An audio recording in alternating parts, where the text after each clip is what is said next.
Cinema, viu, gente? A gente faz de novo. Então, meu nome é Helder Quiroga, sou cineasta, sou produtor, sou coordenador de audiovisual da Contato, também fundador da ONG. Hoje eu estou como membro da Câmara Técnica de Produção da Agência Nacional de Cinema e acabo de integrar também a Câmara Técnica de Distribuição e Exibição Cinematográfica da Agência Nacional de Cinema. Trabalho muito com consultoria para mercados audiovisuais, já prestei consultoria para a FIENG, para o SEBRAE, para algumas empresas, dentre elas uma multinacional de tecnologia, que é a TW. Trabalhei durante, estou tentando fazer os cálculos aqui, mas durante muitos anos como produtor musical.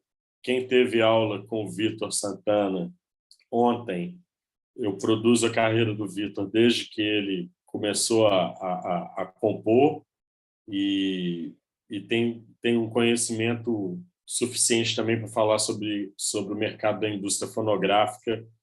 A gente vai misturar as coisas, porque eu vi que os interesses aqui eles se mesclam entre o ambiente da música, da gestão, da participação social, como é o caso da Daniele lá em Contagem, Lourenço, que embora tenha um interesse mais próprio na coisa do cinema, também tem esse lado dele no terceiro setor, por conta do SEC, que eu acho importantíssimo.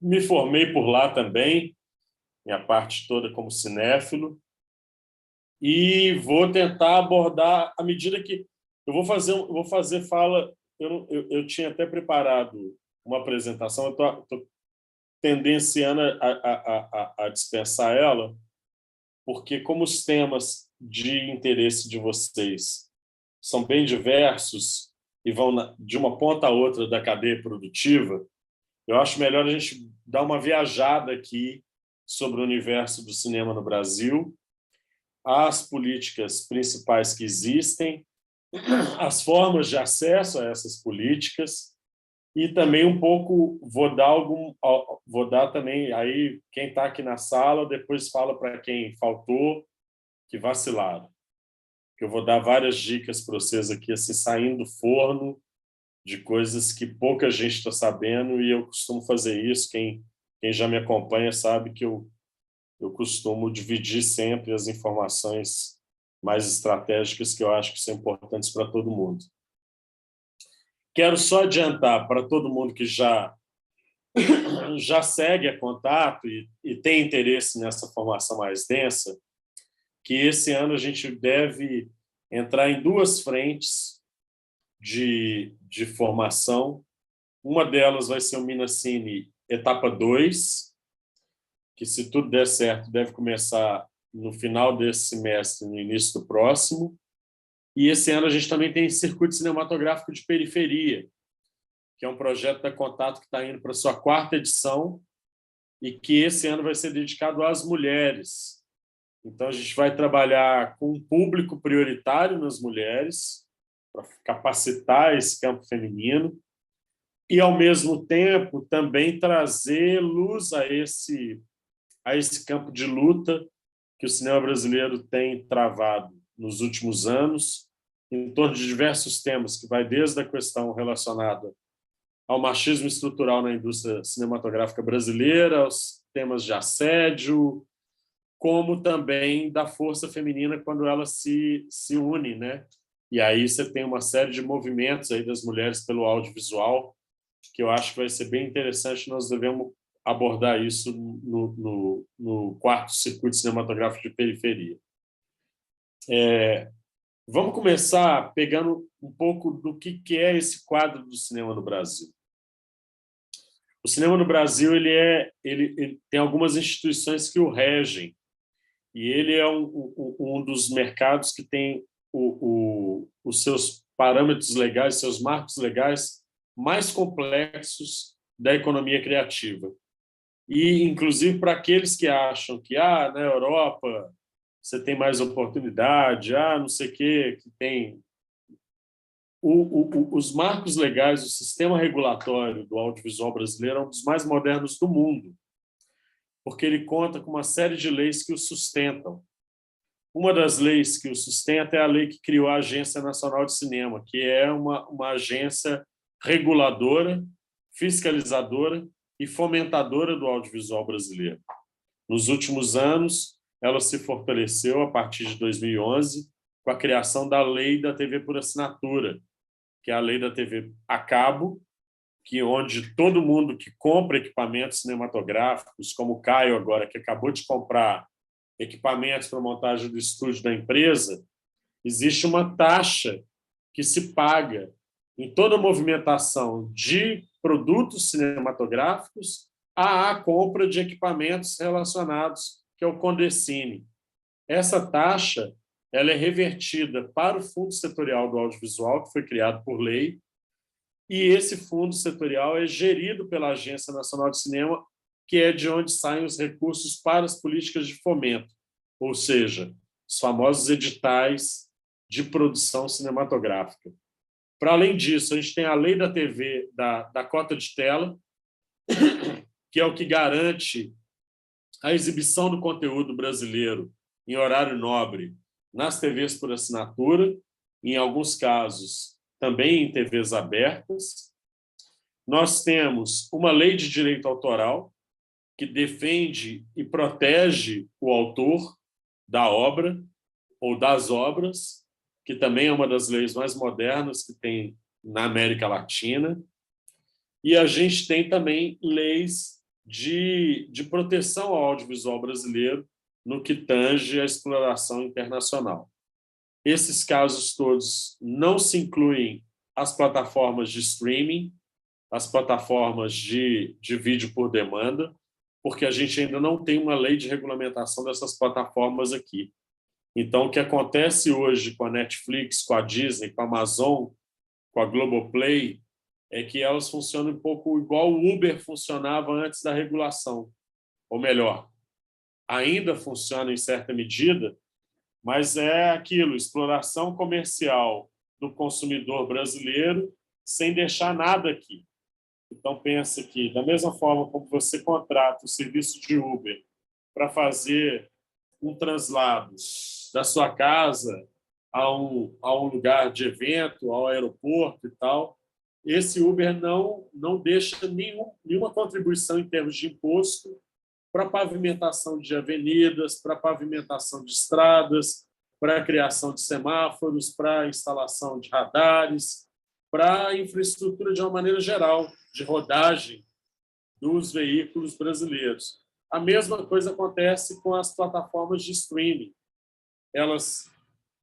Você paga lá os seus R$ 27,90 para a Disney e esse dinheiro vai todo para o exterior. Ele não fica aqui no Brasil para consolidar um mercado industrial ou um mercado mais competitivo para os nossos realizadores e realizadoras. Então, não existe uma lei para isso, embora já existam 3 projetos de lei que estão circulando no Congresso e no Senado para serem votados. Há um compromisso do presidente da Ancine de que isso seja votado esse ano, para que a gente tenha uma nova regulamentação das plataformas de streaming, para, inclusive, fortalecer o Fundo Setorial do Audiovisual e ampliar as linhas de fomento a essa atividade ou às atividades que compreendem o audiovisual no Brasil. A gente fala sempre de um tripé do audiovisual, que daí não é exclusivo do Brasil, do audiovisual de maneira geral, que é o mercado da produção, o mercado da distribuição e o mercado da exibição. Esses 3 mercados, que compreendem os grandes marcos da cadeia produtiva do audiovisual, têm suas peculiaridades dentro de cada um desses elos. E nas minhas aulas, eu sempre chego a mencionar que existem outros elos da cadeia produtiva para além da distribuição, da exibição e da produção. Que um é o elo da pesquisa, que está intimamente ligado ao mercado de formação cinematográfica no Brasil, universidades, cursos técnicos, ONGs como a Contato, que oferecem cursos livres para a formação audiovisual. Você tem um mercado de desenvolvimento tecnológico, que é onde se modernizam as câmeras, se modernizam os equipamentos para rodagem, microfones, computadores, tecnologia de terceira dimensão, tecnologia de som espacial, construção de maquinários para filmagem, como gruas, carrinho, bem, uma série de pedestais, coisas que envolvem a parte de infraestrutura técnica para a realização do audiovisual. Você tem o mercado da publicidade e da comunicação, que também é considerado um elo da cadeia produtiva, que é onde, de alguma forma, tem mais relação com o mercado de produção para publicidade, para institucional e para televisão, como também tem relação com o mercado de distribuição e exibição quando diz respeito à construção de peças ou campanhas de comunicação para lançamento de filmes ou distribuição desses filmes dentro do mercado. O Brasil conta hoje com algo em torno de 3.000 salas de cinema no país. Nós temos um parque de distribuição pequeno, mas não menos importante. Você tem distribuidoras importantes como a Downtown, como a Embaúba, que distribuiu o Marte 1 aqui de Minas Gerais, a Paris Filmes, e você tem várias outras distribuidoras pequenas, muitas vezes aliadas às produtoras também, porque as produtoras, grande parte, querem atuar nesse mercado, ou seja, distribuir seus próprios filmes e acabam colocando dentro do KNAI das suas empresas também a possibilidade de distribuição.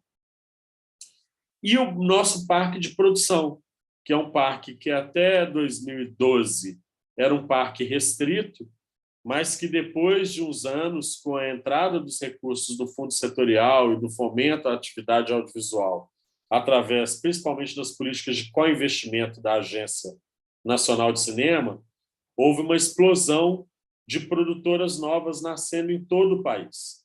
Então, para vocês terem uma ideia, no ano passado a gente fez a etapa 1 do Minacine e a gente realizou uma pesquisa sobre um diagnóstico socioeconômico do audiovisual em Minas Gerais. E quem quiser ter acesso é só entrar na página da Contato, www.ongcontato.org, que é a pesquisa tanto do diagnóstico socioeconômico do audiovisual mineiro, como também uma outra pesquisa que a gente fez sobre os hábitos de consumo do mineiro em relação ao audiovisual. Estão lá disponíveis para vocês baixarem e conhecerem um pouco mais a fundo esse mercado mineiro ao qual vocês estão inseridos. Queria mencionar que cresceu muito o mercado em Minas Gerais. O Minacine percorreu as 10 regiões administrativas do estado de Minas Gerais e nós descobrimos produtoras, produtores, realizadores e estúdios espalhados em todo o território de Minas. Então, nós estamos falando de centenas de produtoras espalhadas em todo o território de Minas Gerais, o que é uma grande felicidade, porque isso significa que não só a tecnologia possibilitou que o audiovisual se tornasse mais acessível a quem quer fazer audiovisual no Brasil, mas que começaram a enxergar, os profissionais começaram a enxergar nesse mercado um mercado de sustentabilidade econômica. Muitos porque atuam na área da cultura, como é o caso do David, que trabalhou sempre com teatro, com atuação, e agora quer entrar no campo da realização cinematográfica, entendendo que esse é um mercado que veio para ficar, não só em função da pandemia, que demonstrou claramente isso. Você imagina, durante a pandemia, 93% das pessoas que acessavam a internet no Brasil acessavam para assistir filmes e séries. Você imagina a explosão que foi de consumo audiovisual e, ao mesmo tempo, da geração de conteúdo, e isso não parou.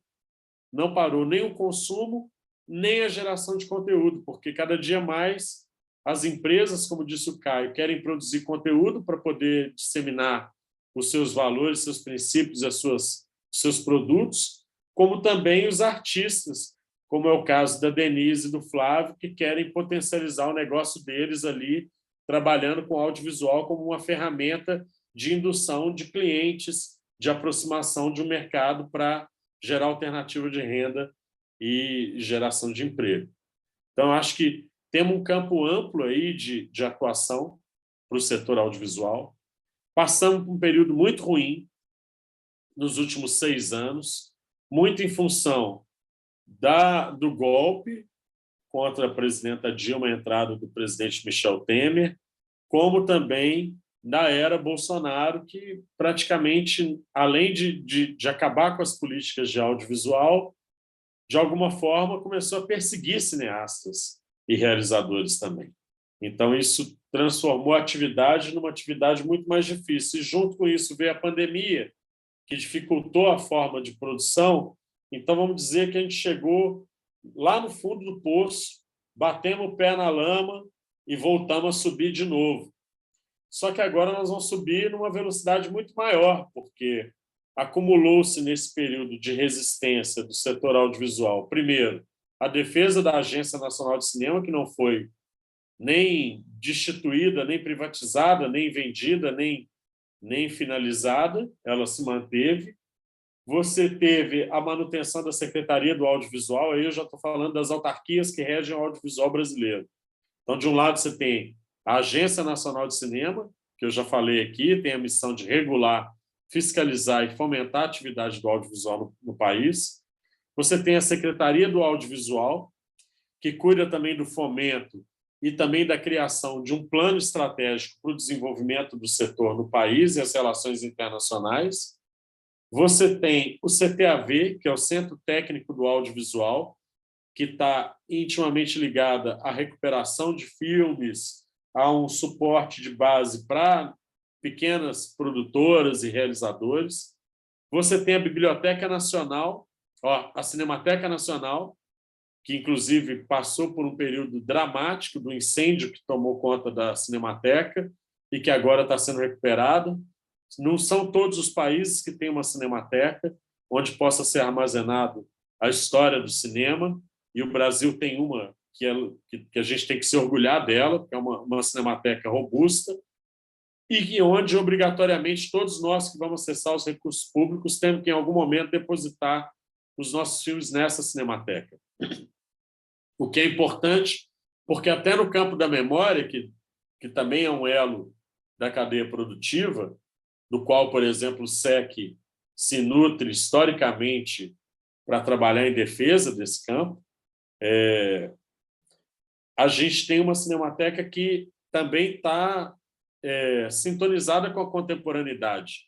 Então, hoje, você não só tem os filmes de película armazenados lá, que dá desde a obra do Glauber, a obra do Joaquim Pedro de Andrade, Humberto Mauro, e vários outros cineastas brasileiros, como também as novas produções que já vão para uma cinemateca digital, onde você tem a preservação de todo o conteúdo de forma digitalizada, né, na cinemateca. O que é importante, porque cada vez mais a gente gera conteúdo, mas cada vez mais a gente tem que armazenar esses conteúdos, porque senão a gente não vai ter memória e, em um dado momento, a gente vai ter que resgatar esse material, sabe lá como. Então, esses instrumentos todos que o Brasil dispõe, de marcos legais, instituições e autarquias que cuidam, e agora também recursos que foram aprovados agora recentemente por lei, como é o caso da Lei Paulo Gustavo e da Lei Aldir Blanc II, e com a retomada do Fundo Setorial do Audiovisual, que esse ano já inicia o ano com 420 milhões de reais sendo investidos na produção audiovisual brasileira, e que até o ano que vem vai voltar ao seu patamar inicial, que é de 1 bilhão e 200 milhões de reais para fomentar a atividade do audiovisual no Brasil. Por que eu estou falando esses números todos e essas informações todas para vocês? Porque esse ano, a virada de 23 para 24 vai ser a grande oportunidade para que todo mundo tire seus projetos do papel. E aí só não vai conseguir acessar esse recurso quem, de fato, não se dedicar.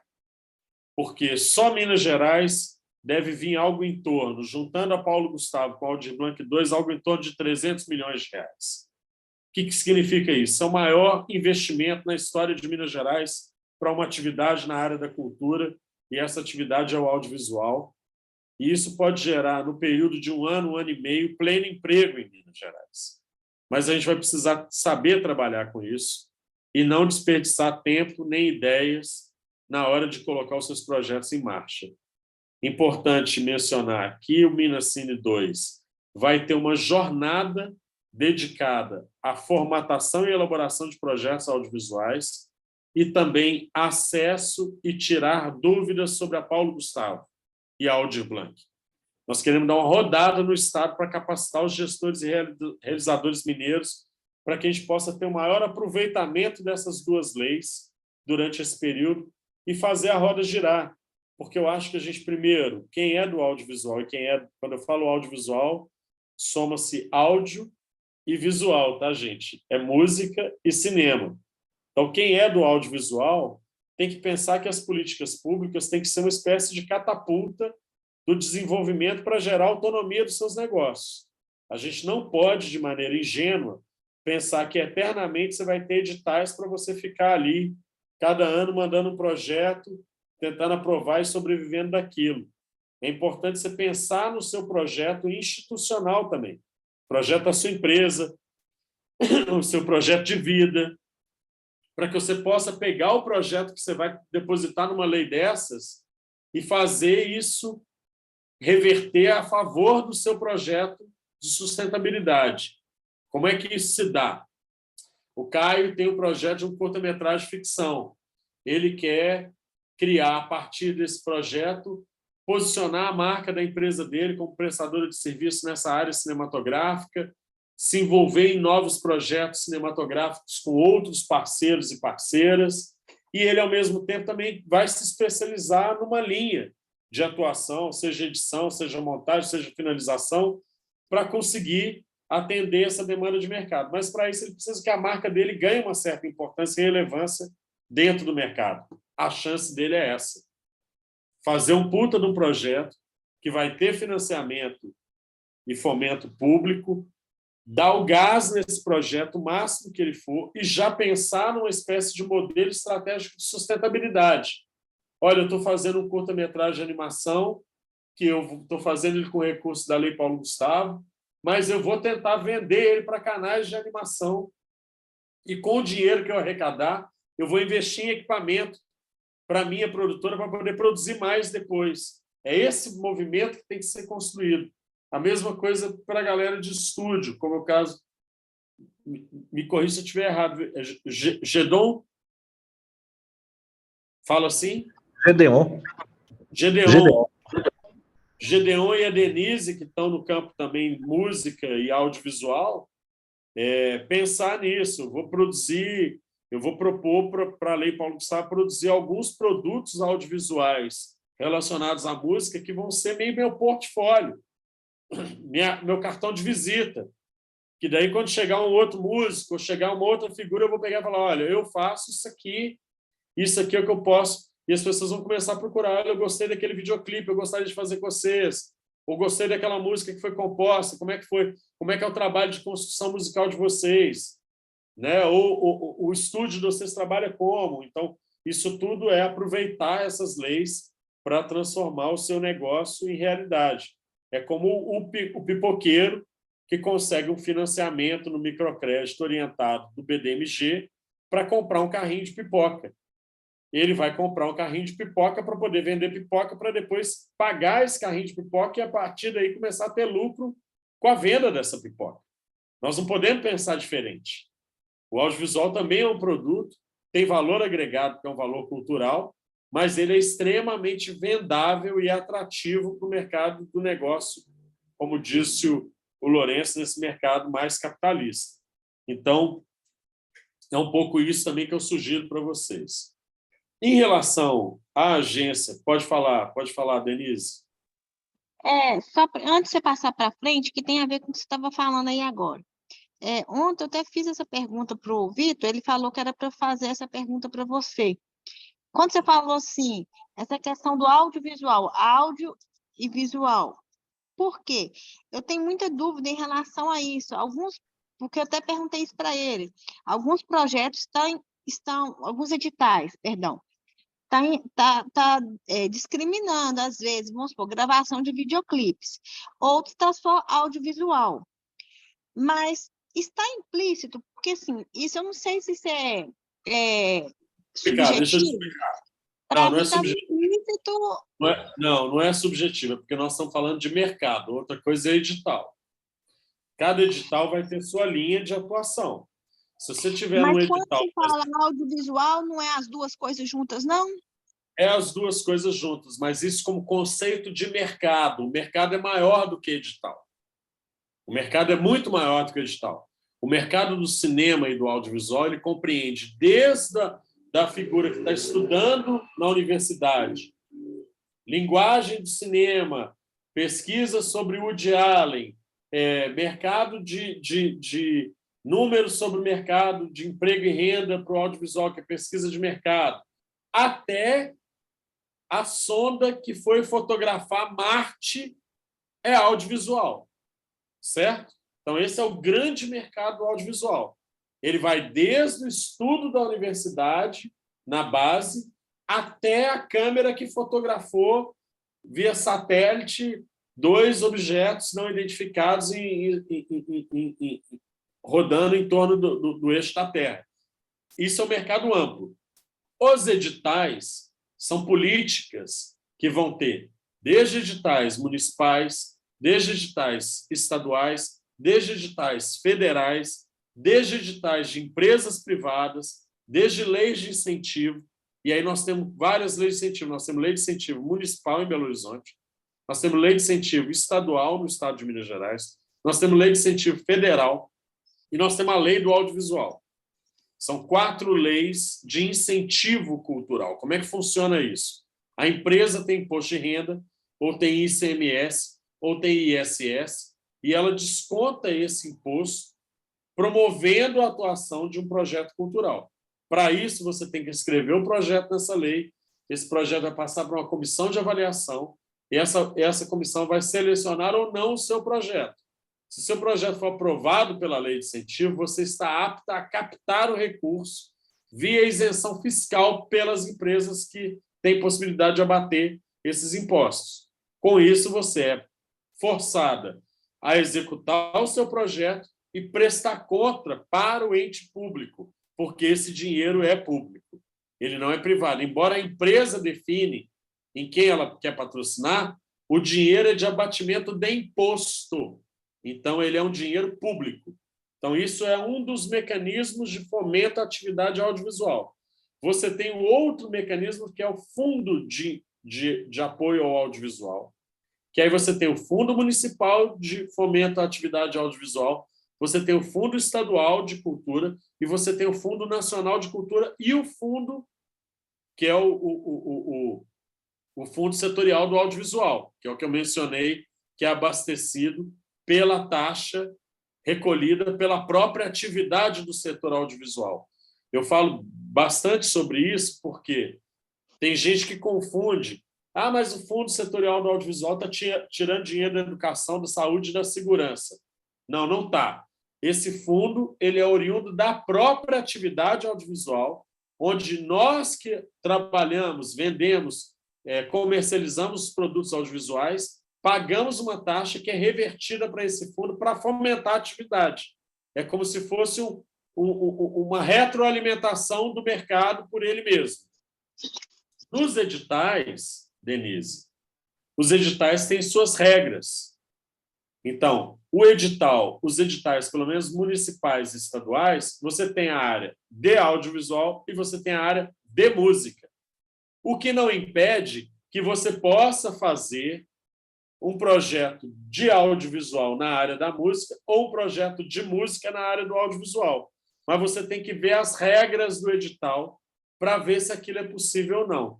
Se não é possível, você faça o projeto de música, no que cabe da música, para o edital de música, e faz a parte do audiovisual. Você vai ter que dividir, vai ter que fazer de um projeto 2. Você tem políticas de videoclipe. Tem muita gente que grava videoclipe através dos mecanismos de edital e de fomento à atividade audiovisual via lei. Agora, não pela Agência Nacional de Cinema. A Agência Nacional de Cinema não é um órgão feito para fomentar nem aqueles realizadores iniciantes ou iniciados, nem a atividade criativa no nível de exploração de linguagem artística. A Agência Nacional de Cinema ela é uma indutora do mercado audiovisual que gera emprego e renda, que gera dividendos. Então, tudo que é do fundo setorial do audiovisual, ele não é a fundo perdido, ou seja, não reembolsável. Você, quando passa no edital do fundo setorial do audiovisual da agência, a agência vira sócia do seu filme. Então, você tem que dar lucro ao seu filme para gerar retorno para a Agência Nacional de Cinema. Não sei se está dando para entender, porque é complexo mesmo, não é tão simples. Agora, o que vocês querem fazer no estúdio de vocês é outra proposta. Vocês querem acessar recursos para tentar fazer gerar a receita da empresa. Agora, para isso, vocês vão ter que escolher o que fazer. Não posso, vou mandar um projeto para fazer videoclipes. Mas videoclipe de quem? Relacionado com quem? Por exemplo, o mercado da indústria sertaneja é um mercado que normalmente o campo público não fomenta. Por quê? Porque é um mercado que tem muito recurso já girando dentro dele para impulsionamento da própria atividade. Agora, o mercado de um músico, por exemplo, tradicional, de viola caipira, ou um músico que está lançando pode ser até o seu marido, está lançando um disco novo com músicas autorais dele, precisando se lançar no mercado. Isso são atividades que normalmente cabem à coisa pública financiar e promover, entende? Então, é importante sempre, quando vier um edital, ler os editais. E aí é uma tarefa, gente, que, infelizmente, viu, Daniele, não tem escapatória. Ainda bem que eu sei das ciências sociais, você já está acostumado a ler, mas é ler documento jurídico. Porque os editais têm uma espécie de descritivo um pouco judicializado, porque nós estamos falando de um marco legal, de lei, né, para poder impulsionar essas políticas. Então, assim, a gente tem que sempre fazer o esforço de ler os editais, porque é a partir daí que vem as dúvidas. E, normalmente, todos esses entes federativos, quando lançam editais, e até os privados também, como é o caso do Itaú Cultural, como é o caso do Banco do Brasil, como é o caso da Caixa Econômica, normalmente lança seu edital e você fica atento, porque eles sempre abrem vai ter um workshop ou um bate-papo com a empresa para esclarecer dúvidas sobre o edital. Então, a gente lê o edital, marca tudo ali, do que é que ficou em dúvida. Mas é possível fazer isso, não é? Para quando tiver a abertura desse bate-papo, poder ir para lá tirar dúvidas. Fala, Pedro.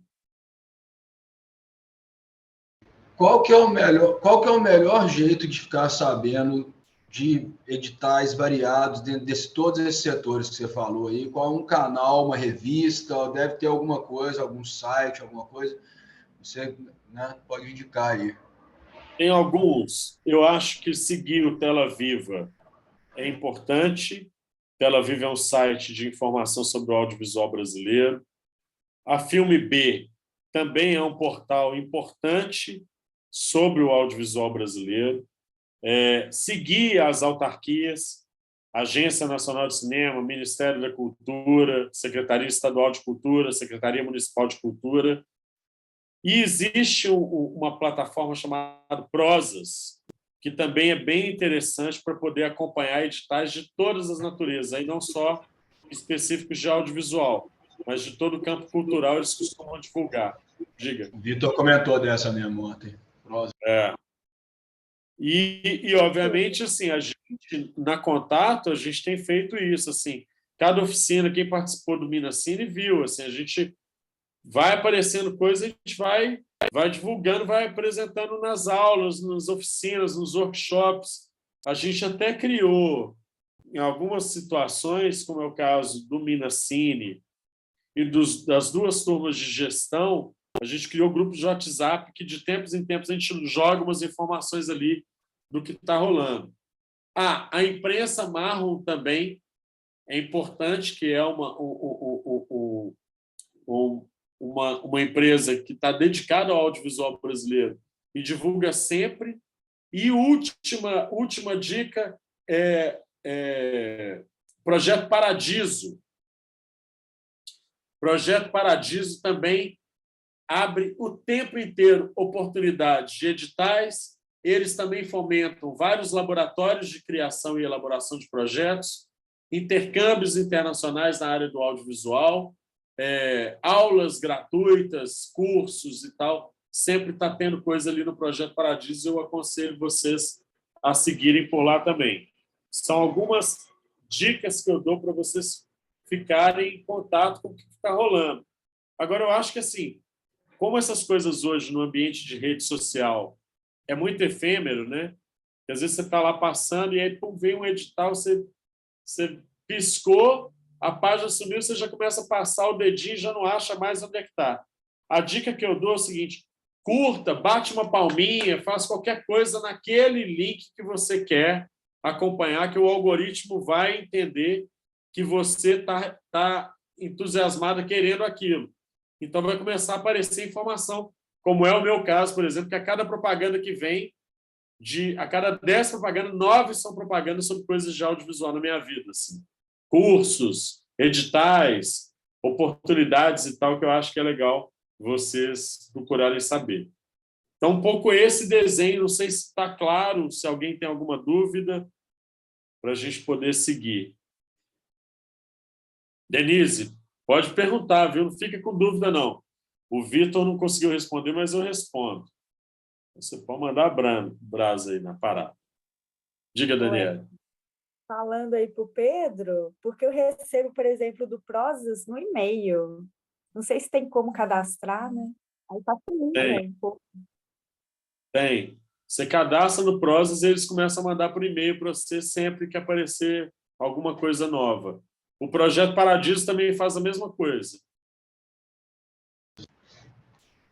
Eu entrei no Prozas aqui, tinha um outro, eu estou tentando achar aqui no meu histórico, aqui um outro que eu não sei se foi o Nandão que falou ou se foi o Vitinho que falou. Um outro site que achei bem interessante também, com bastante informação. Tentando achar aqui, eu boto aí. Tá bom, legal. Então, gente, um pouco esse é o retrato, claro, de maneira bem geral, de um pouco como é que funciona o audiovisual no Brasil. Agora, vamos pegar uma coisa meio básica, assim, porque o Lourenço levantou essa bola da coisa do... E muita gente falou de captação de recursos aqui também. Hoje, gente, vou falar um negócio para vocês. Captar recurso é um negócio difícil para danar. Viu? Eu lembro quando eu era pequeno, lá em casa tinha uma cadela chamada Sofia. Hoje em dia é até proibido falar isso, que as coisas a gente vai envelhecendo, as coisas vão mudando, a gente hoje não pode fazer muita coisa que a gente fazia antigamente, igual fumar cigarrinho de chocolate. A cadela dava filhote e a gente ia para o portão, eu e meu irmão, vender esses filhotes, entendeu? Hoje parece que é até crime isso. Mas a gente fazia isso. Não tinha aquela coisa dos Estados Unidos que as meninas vendiam limonada? A gente vendia cachorro. E a gente vendia cachorro para tentar comprar um videogame, entendeu? Então, era uma captação de recursos, sabe? E não é fácil vender. Porque chegava a mulher, queria o filhote, ela queria fêmea, só tinha macho. Aí como é que você faz a vender? Você tem que convencer ela que o macho é melhor do que a fêmea, para ver se ela leva. E aí você mostra um que é menos, que é bonitinho, porque cachorrinho pequenininho é lindo, mas aí vai demorando a vender, os cachorros vão ficando grandes, aí o povo já não quer comprar. Então, é um negócio que você tem que trabalhar sempre para vender seu produto, igual a gente lá, pequeno, vendia cachorro. Então, esse segredo da venda é um segredo que a experiência traz. Claro que tem milhares de cursos de marketing, cursos de negociais e tal, que ensinam técnicas para venda, como a gente fez, inclusive, no Minacine e também no curso de gestão, que é técnicas de pitching, né? Que é uma estratégia de venda do audiovisual, do seu filme, do seu projeto para grandes... Diga, Pedrão. Não, é porque você entrou nesse lance de patrocínio, né? E é o seguinte, eu acho que... Eu vi que você estava mudando de assunto, mesmo dentro ainda da pauta. Eu vi há pouco tempo atrás que, né, hoje, na verdade, assim, hoje em dia, pelo que eu entendi, a roda gira com agente cultural indo atrás do patrocínio, né? E eu vi que existia um debate, não sei se isso já está em em debate, né, no processo legislativo, executivo e tudo mais, é inverter um pouco essa engrenagem, né, no sentido do patrocinador ir atrás do agente cultural também, né, o play, né. Eu acho que existe os dois, sempre existiram os dois. Eu acho que mas uma coisa não resolve a outra. Por exemplo, a Contato, no período em que a política cultural no Brasil estava super fortalecida, ali nos idos de 2009, 2007, 2010, até 2011, a gente era muito procurado por patrocinador. Talvez pela natureza da própria instituição, porque como a gente trabalha com juventude, com foco na juventude, sempre tentando aproximar jovens de classe média e periferia através da cultura. Então, tem um trabalho ali de combate à desigualdade, né? Junto com formação e tal, e isso interessava as empresas. Agora, nunca chegou para a gente assim, totalmente de graça, assim, entendeu? Aquela famosa frase de que almoço grátis não existe. Então, eu acho que a gente tem que acostumar a vender. Não é para que você tenha que assumir essa tarefa sempre na sua vida, mas se você quer dar o start no seu empreendimento, no seu projeto, e botar a cara a tapa, você tem que, de alguma forma, dominar isso, até para você não ser dominado por um intermediário, como é o caso de muitos captadores de recursos que acabam usando dessa profissão como uma moeda meio quase coercitiva, entendeu? Junto aos proponentes. Então, assim, eu já vivenciei, já ouvi casos de figuras que pegaram um captador de recursos que, no final, esse cara pediu 50% do valor do projeto. Ou 35%. Ou o caso de uma empresa siderúrgica que, num dado momento, resolveu dar a contrapartida dela em aço, ao invés de dar em dinheiro para o cara. Então, acho que tem algumas coisas que a gente tem que aprender a lidar. Até porque o mercado do audiovisual, tanto da música quanto do cinema, ele é um mercado que necessita dessa expertise. É diferente. A gente não pode ficar bancando uma de artista. Sabe assim? Não dá para eu, como diretor cinematográfico, ter noção nenhuma de produção, de captação, de legislação, de como que o mercado funciona. Porque senão eu vou ficar refém desse lugar e aí vai acontecer um pouco o que o Pedro estava falando mais cedo. Aí fica esperando que o povo me chame para trabalhar, sacou? Sabe, se eu quero começar a dar uma guinada, eu tenho que começar a entender melhor desses mecanismos. Então, é importante saber desses marcos legais. Não estou falando para você ler a miúde todos os parágrafos, artigos, decretos que vão... Mas uma noção geral você tem que ter, que é como edital. Como que eu vou entrar com o projeto no edital sem ler o edital? É igual querer fazer bolo sem ter receita. Entendeu? Eu vou fazer uma feijoada sem nunca ter visto a receita e sem ter ninguém da minha família me ajudando a fazer. Você vai ver o que vai acontecer com o feijão. Vai grudar no fundo, vai ficar salgada pra caralho, ninguém vai querer comer. E aí, como é que você vai sobreviver com essa feijoada desse jeito, entendeu? Então, o filme é uma feijoada bem feita, entendeu? Que todo mundo quer comer, que todo mundo vai comer, vai adorar, vai começar a fazer propaganda. A feijoada do David é a melhor que tem, e eu quero comer só dessa feijoada e tal. Então, eu tenho que aprender, eu tenho que ler a receita. E a receita das políticas de audiovisual são os editais.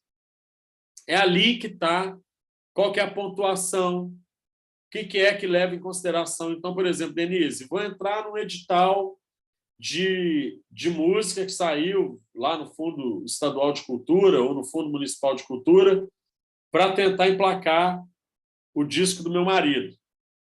Só que aí no edital fala o seguinte: esse edital está priorizando mulheres, negros, periféricos, público LGBTQIA+, indígenas e quilombolas.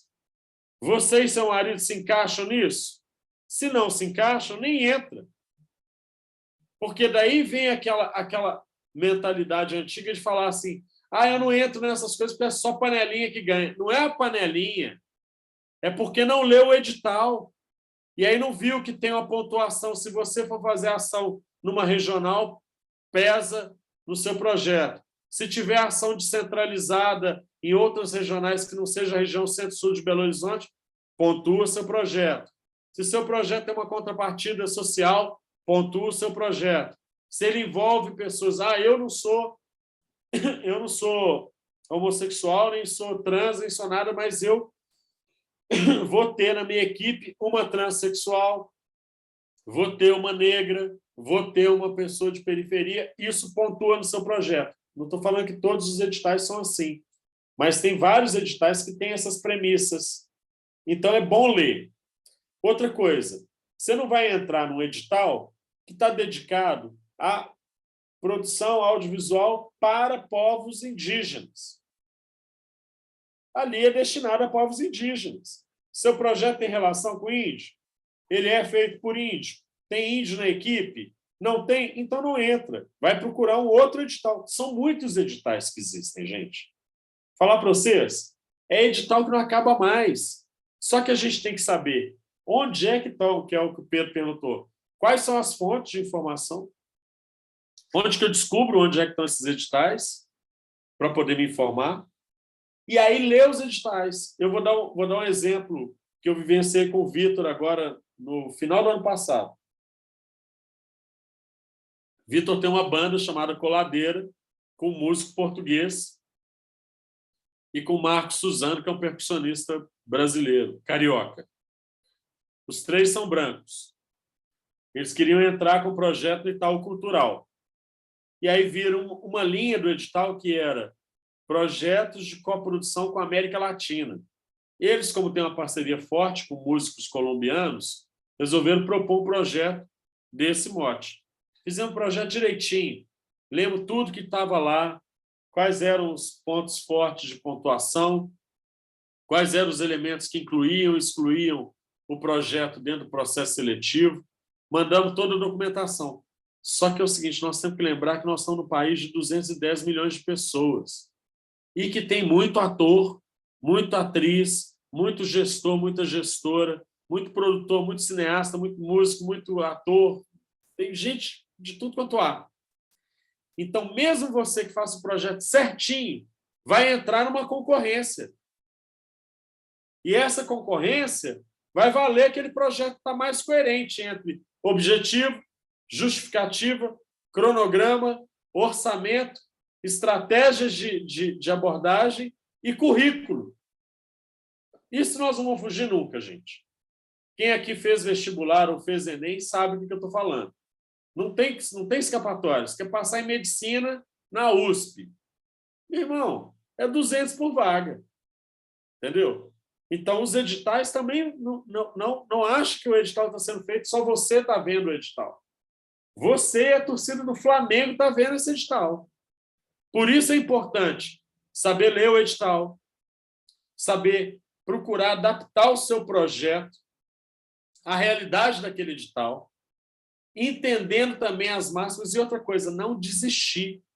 Porque, às vezes, eu mando um projeto para o edital e ele não é aprovado.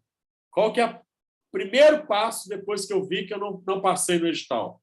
Mandar uma carta para a secretaria ou para a empresa, não sei o que, pedir para eles enviarem para você as razões do porquê seu projeto não foi aprovado. Para você aperfeiçoar seu projeto no próximo edital e entrar com ele mais forte. Gente, eu vou falar um negócio para vocês. Eu tenho um filme meu chamado Egum, que é uma animação feita em rotoscopia, que muita gente conhece, porque ele ganhou vários prêmios e tal.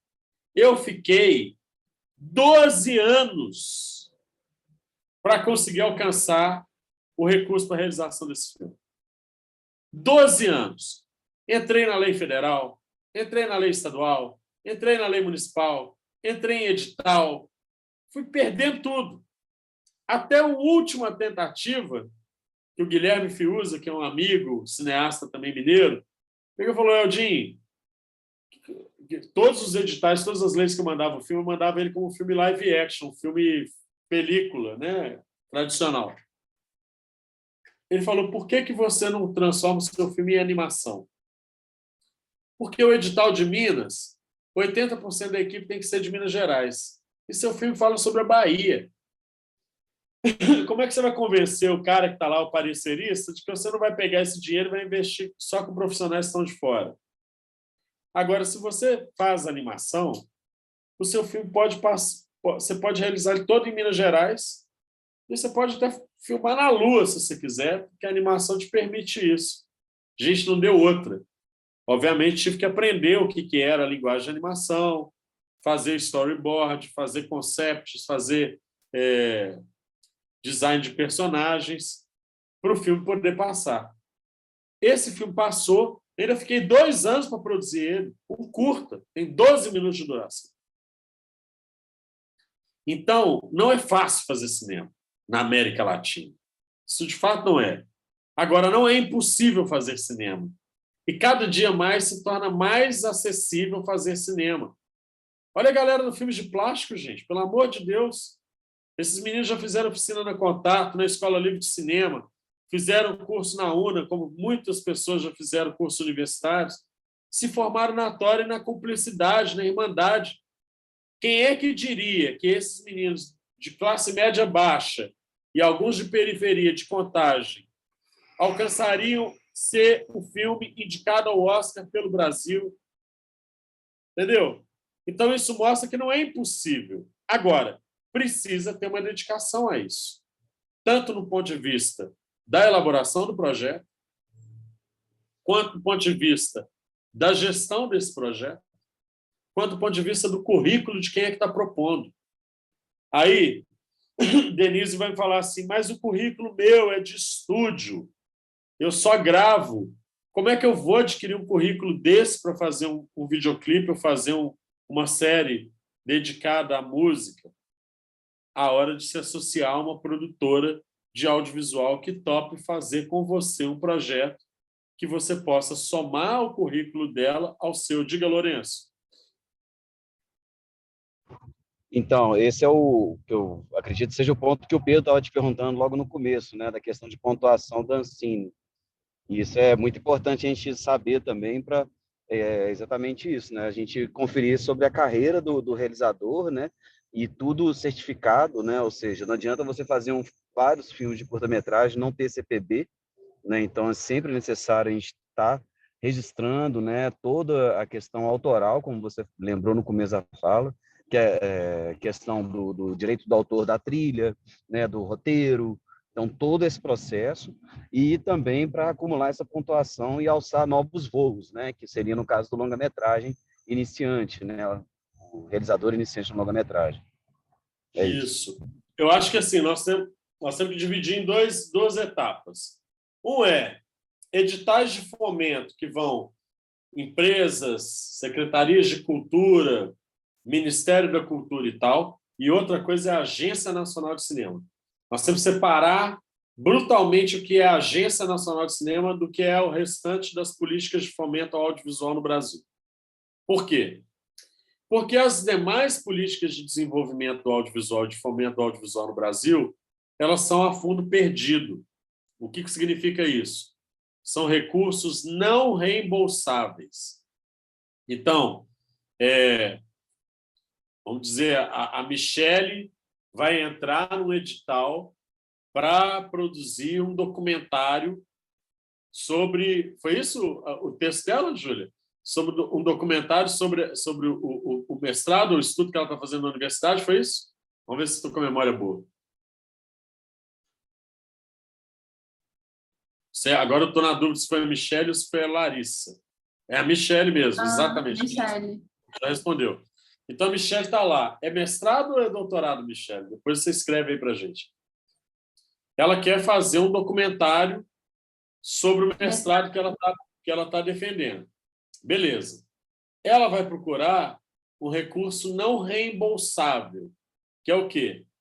É um dinheiro que ela pode fazer esse documentário e esse documentário pode não dar lucro nenhum, não ser vendido para lugar nenhum, mas ele vai ser fomentado pelo recurso público, porque o recurso público também serve para isso.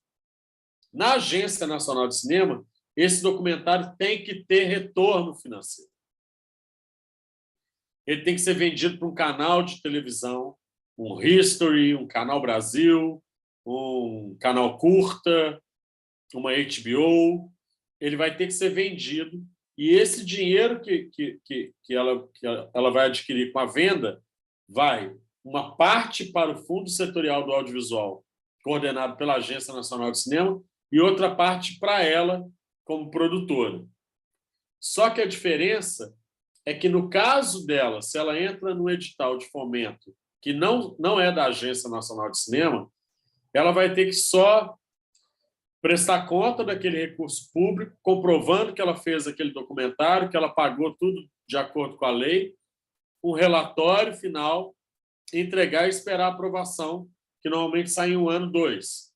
Na Agência Nacional de Cinema, o Pedro e o Lourenço vão ter que ficar gerenciando durante 7 anos esse produto audiovisual que eles aprovaram pela agência, e que eles vão ter que prestar conta semestral de se houve alguma venda, se eles veicularam isso, teve alguma arrecadação, para que a agência possa acompanhar o desenvolvimento econômico da obra deles, porque a agência é sócia deles nesse projeto. E ela quer ver o retorno disso, porque ela investiu através de um fundo de investimento, que é o Fundo Setorial do Audiovisual. Então, funciona muito parecido com os fundos de investimento dos bancos, de maneira geral, tanto que o Fundo Setorial do Audiovisual ele é gerenciado pelo BNDES e pelo BRDE, que são 2 bancos de desenvolvimento, um regional e outro nacional.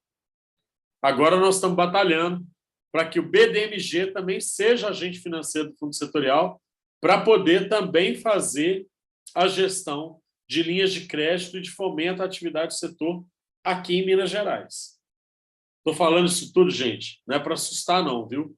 Mas é porque é o seguinte, o audiovisual é uma atividade das mais complexas que tem na economia. Saiu dados recentes de que a economia do audiovisual é superior à indústria farmacêutica, à indústria têxtil e à indústria automobilística. Então, nós estamos falando de um mercado que gira muito dinheiro, que vai desde videogame até séries de televisão, programas de TV aberta, até programas e webséries em plataformas. E aí, o Lourenço está falando que é a 4ª maior indústria desde a pandemia. Foi um link, eu não vou lembrar onde é que eu vi isso, mas depois, se você achar o link, manda aí no grupo. Eu sei que teve essa pesquisa. Mas o importante é entender o seguinte, que nós temos, na política cultural brasileira, a escadinha.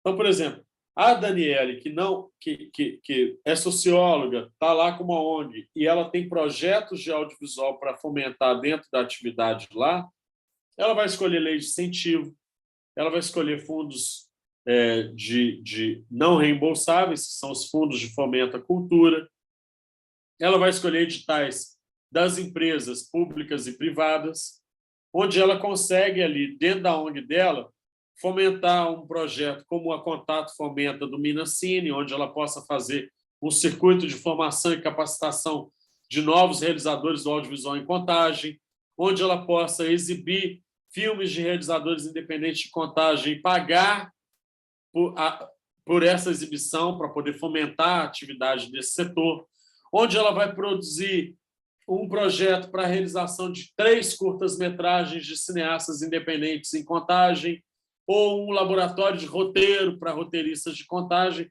Isso tudo ela pode entrar na lei federal, na lei estadual, na lei municipal e propor um projeto dessa natureza. E se ela não conseguir via fundo, ela pode conseguir via lei e ter um patrocínio de uma empresa.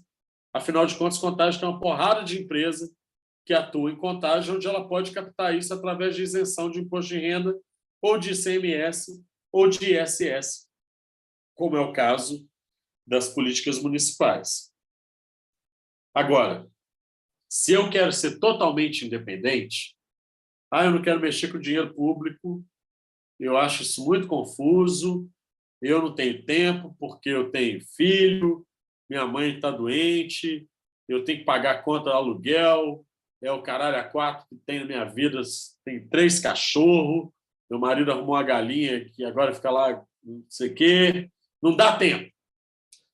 Então, eu quero fazer um negócio meio papo reto, olho no olho. Então, você vai ter que entender o que é que o público quer consumir.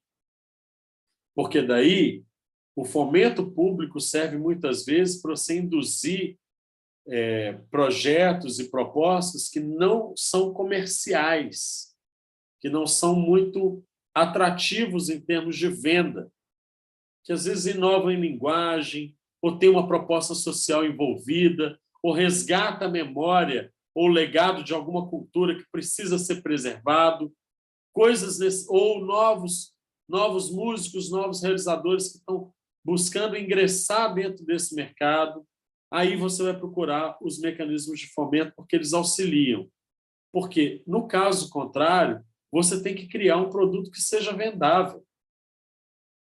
E aí, por exemplo, quando eu citei a pesquisa que a gente fez sobre os hábitos de consumo do mineiro em relação ao audiovisual, eu provoco vocês a darem uma olhada nessa pesquisa para vocês entenderem o que é que o povo consome.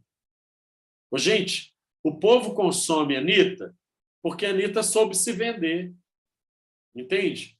O Zezé de Camargo e Luciano soube se vender, sabe?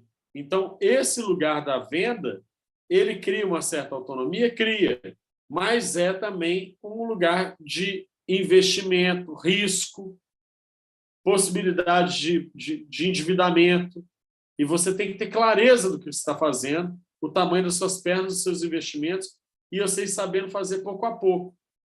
É até curioso, depois eu vou sugerir para o pessoal da música procurar depois informações no SESI Minas sobre o curso Trilhas, que é um curso que está sendo ofertado no SESI Minas com o Senai. Então, um curso técnico voltado para esse campo da trilha sonora e para a produção audiovisual com relação com a música, que ali você vai ter profissionais que vão estar falando um pouco dessa dinâmica de mercado, que eu acho que é interessante para quem estiver interessado em aprofundar os temas, que como a minha aula hoje vai ser meio uma pincelada em termos gerais e tentando esclarecer algumas dúvidas pontuais de vocês, eu aconselho que vocês também mergulhem um pouco mais buscando alguns cursos que vão ter um aprofundamento maior dentro de cada linha. Não que eu não pudesse fazer isso com vocês, mas aí a gente ia ter que ter mais uns 4 dias aí pela frente para poder detalhar trilhas. Já está rolando ou não vai rolar? Já está rolando. Entra lá no site do SESI Minas ou do Senai, que certamente tem. Eu vou ver até se eu acho o link aqui. Júlia, se me ajuda aí se você tiver possibilidade de procurar na programação do SESI Minas, tem esse projeto chamado Trilhas. Ou qualquer coisa também, se não conseguir agora, eu mando para vocês depois. A Júlia tem o contato de vocês, eu mando para vocês depois o link. Então, eu acho que queria só saber se tem alguma dúvida sobre essas duas modalidades de fomento à atividade audiovisual. Um é o fomento feito pela Agência Nacional de Cinema e o outro é o restante que é ofertado no campo cultural. E aí eu posso até entrar um pouco mais, que também é um desejo do Pedro e do Lourenço, de explicar um pouco como é que funcionam esses mecanismos dentro da Agência Nacional de Cinema para acessar esse tipo de recurso. Mas eu queria tirar primeiro as dúvidas gerais. Deixa eu ver, a Michelle escreveu alguma coisa aqui.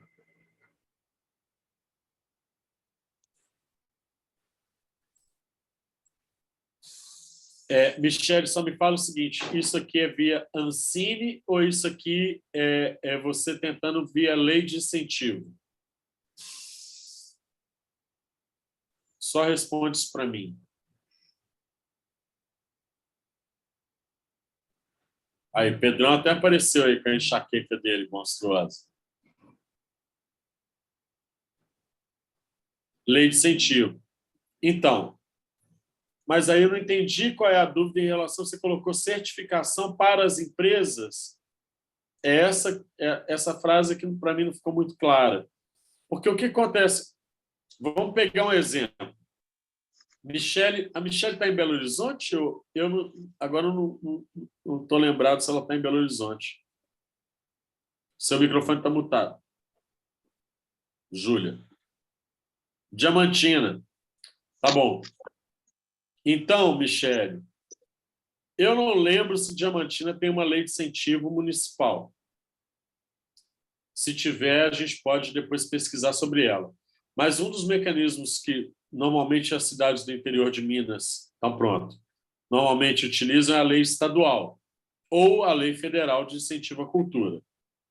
Eu sugiro sempre, aí isso que vai para a turma toda, que quando você faça um projeto, você faz um projeto matriz, com apresentação do que é o projeto, objetivo, justificativa, equipe, cronograma, orçamento e estratégia de desenvolvimento do projeto. O que significa estratégia de desenvolvimento? Etapa por etapa de como que esse projeto vai acontecer. Isso é um projeto matriz. A partir desse projeto escrito, você vai adaptá-lo para a lei ou para o edital que surgir, porque são muitos editais e muitas leis. Não vale a pena você criar um projeto para cada coisa. Você enlouquece. Trabalha com um projeto e vai adaptando. Você vai ver que ele vai ficando mais robusto com o tempo. Porque vai ter uma lei que vai pedir para ter carta de intenção dos participantes. Então, você já adquire essas cartas. Vai ter uma outra lei que vai pedir para você fazer um plano de comunicação do projeto. Aí você já não tinha no projeto matriz, você já faz dessa vez. Vai ter um outro que vai pedir um detalhamento das etapas descritivas. Aí você vai colocar. Vai ter um que vai pedir contrapartida. E, com isso, seu projeto vai ganhando corpo, ele vai engrossando o caldo. Vai ficando um projeto mais robusto, mais coerente, mais completo. E aí você vai adaptando. Vai ter edital que não vai pedir tanta coisa, vai ter outros que vão pedir mais. Mas quando você tiver o seu projeto matriz completo, ele vai servir para qualquer edital. E aí você só começa a replicar em vários editais. A Contato entra em pelo menos, sei lá, 40 editais no ano. A gente entra com projeto para caralho todo ano. E não são muitos projetos. A gente entrou. Obviamente, a gente vai vendo o perfil, né? O projeto Minassini, por exemplo, tinha um perfil mais de lei federal.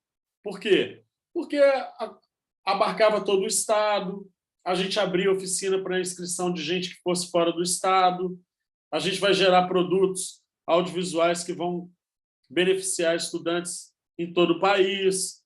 Então, ele tem uma característica mais federativa.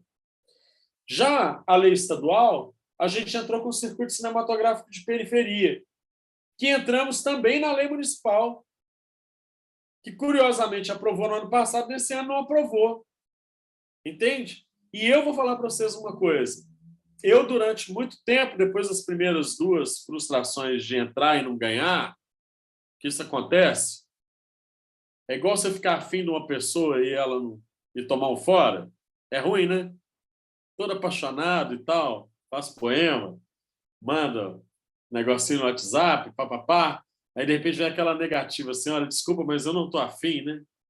Então, essa é um pouco a sensação que a gente tem quando a gente manda um projeto para a lei e ele não é aprovado, né? Você fala, porra, estou meio fora, né? Dá aquela baixa de autoestima, será que eu desisto dessa profissão? Não! Lembra que o fora é a oportunidade de aperfeiçoar a cantada, entendeu? O fora é a maneira, talvez também para você entender que não era aquela, ou não era aquele, entendeu? Às vezes não era para ser. Às vezes, se você entrasse naquele edital, ia te dar mais problema do que solução. O dinheiro era pouco, você ia ter que somar isso com outro dinheiro, e aí aparece um outro edital que é mais a cara do seu projeto. Por isso que eu estou falando que é importante você ter o projeto matriz bem desenhado e depois você ir procurando o edital, igual quem procura um parceiro romântico para o seu projeto, né, Júlia? Aí, de repente, seu projeto encontra o edital dos sonhos. Aí é amor à primeira vista. Aí deu match. Deu match, pum, aí aprova. Aí começa o problema, como todo relacionamento. Depois que aprovou é que começa o problema, que daí você vai ver que não era tão bonito assim. Ter o dinheiro é bom, mas ter a responsabilidade do gasto do dinheiro também dá trabalho. Ter dinheiro é bom, mas aí o amigo já começa aquelas disputas de gente no mercado. Ah, por que você não me chamou? O Caio não me chamou para trabalhar no filme dele. Na hora de perguntar sobre o negócio do roteiro, ele me ligava direto. Na hora de pagar mesmo, o Caio não me chamou para trabalhar com ele. Então, você vai lidar com outras dificuldades na execução de um projeto. Agora, como todo relacionamento, tende a melhorar e amadurecer com o tempo. E as expectativas vão ficando menores e a realidade vai se impondo. Então, você vai tendo possibilidades de fazer essa roda girar com uma certa frequência. Não sei se vocês estão conseguindo me entender. Acho que a metáfora de relacionamento é sempre boa para entender essas coisas, porque aí pega na pele, no pão nosso de cada dia. Já os projetos relacionados... Então, não sei se eu respondi, porque eu também entrei na viagem aqui com a coisa da Michelle, mas, Michelle, eu vou voltar no seu tema, tá? Para não me deixar perder aqui. O que eu acho? Se você aprovou na lei, eu não entendi se você aprovou na lei ou se você ainda está enviando esse projeto para a lei. Se for lei federal, o que eu sugiro? Você já tem 2 empresas interessadas no seu projeto. Peça uma carta de intenção dessa empresa para que ela materialize esse desejo, para não virar uma coisa só verbal. Ela não precisa falar quanto que ela vai colocar no seu projeto, ela só precisa demonstrar o interesse em patrocinar. Porque essas cartas, elas somam ao seu projeto uma validação maior. É como se você tivesse uma carta de intenção de um co-orientador do Rio de Janeiro para a sua tese de mestrado, para a sua banca. Se você leva essa carta, você ganha crédito dentro do departamento de pesquisa ao qual você está relacionado. A mesma coisa funciona para a lei de incentivo. Se você já tem a carta da Fiat querendo patrocinar o seu projeto, certamente isso levará em consideração para a aprovação do seu projeto na lei de incentivo ou não. Se a empresa já tem um montante de recursos que ela quer patrocinar, melhor ainda. Porque daí já fica claro que o seu projeto já tem uma vocação para acontecer. Isso tudo ajuda no processo de elaboração. Então, não sei se eu respondi sua pergunta, mas fica aqui essa questão. Welder. Oi. Só uma pergunta. No meu caso, eu não tenho... Assim, tem 2 projetos que seria do meu marido, que é isso que eu quero desenvolver para ele, que um é do pai dele, que é essa coisa de raízes, de viola, caipira, essa coisa mais... que é uma coisa que quer desenvolver. Mas, assim, meu principal objetivo aqui seria, assim, para fazer para os clientes mesmo, esses projetos, com o objetivo de gravar aqui no estúdio mesmo. Você não pode fazer, olha, você não pode fazer projeto com dinheiro público para os seus clientes. Não? Não, não pode. O projeto com dinheiro público, ele tem uma destinação pública e não privada. Isso que eu queria saber. Então, um artista que quer gravar suas músicas autorais, ele não pode fazer um projeto para isso? Ele pode gravar, mas aí você não é seu cliente. Você não pode tratar dessa forma. É isso que você vai ter que mudar um pouco a nomenclatura. Não, estou falando isso para você. Eu vou colocar lá como se ele tivesse como proponente. Isso eu estou falando para você. Tudo bem. Ele vai entrar como proponente. Vamos pegar um exemplo do seu marido, tá? Seu marido quer gravar um disco. Ele vai ser o proponente. Aí você transpõe isso para quem você quiser pensar aí. Ele vai ser o proponente. Você vai escrever o projeto e ele vai ser submetido no nome do seu marido para a lei de incentivo ou para o edital. Se ele for aprovado, você vai fazer o disco do seu marido e vai prestar conta desse dinheiro público e vai falar o que você prometeu no seu projeto, você vai ter que cumprir. Sim. Você não vai poder utilizar esse dinheiro para nada que esteja fora do que é o objetivo do projeto. Sim. Provavelmente ele vai ter alguma destinação pública, ou seja, você vai distribuir tantos CDs para universidades, escolas, centros culturais, você vai fazer um show gratuito numa comunidade e tal. Você tem que gerar acesso público porque foi bancado com dinheiro público. Embora isso vai alavancar a carreira do seu marido, porque daí ele já vai ter um disco, que ele já vai ter um videoclipe, porque ele já vai ter sei lá, 2 ou 3 apresentações que você colocou lá no projeto que vão ser custeadas com isso. Aí volto ao que eu estava falando no início da conversa. Se você conseguiu esse recurso público para fazer uma coisa do seu marido, aproveite esse recurso para desencadear a carreira dele, para ele não precisar desse recurso de novo tão cedo, para ele poder fazer disso. Então, eu já fiz o CD. O que eu vou fazer agora? Eu vou vender esse CD, eu vou usar esse CD para poder vender show. Entendeu?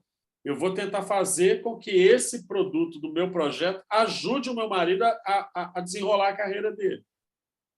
E aí você pode prestar esse tipo de serviço para os demais artistas os quais você tem contato. Certo? Você vai ter que só pensar nisso, que você vai ter que elaborar vários projetos e coordenar o gasto desses projetos sem cruzamento de pagamento entre um projeto e outro. Tudo que tiver na planilha do seu projeto vai ter que ser paga para aquele projeto, aquele objeto específico. Não sei se ficou claro. Mas, por exemplo, teria problema de ser os mesmos fornecedores? Não, mas não é bom ficar tipo, meu marido é o proponente, o estúdio é dele, e quem grava com ele, e quem é administrativo é a mulher dele, aí já não dá.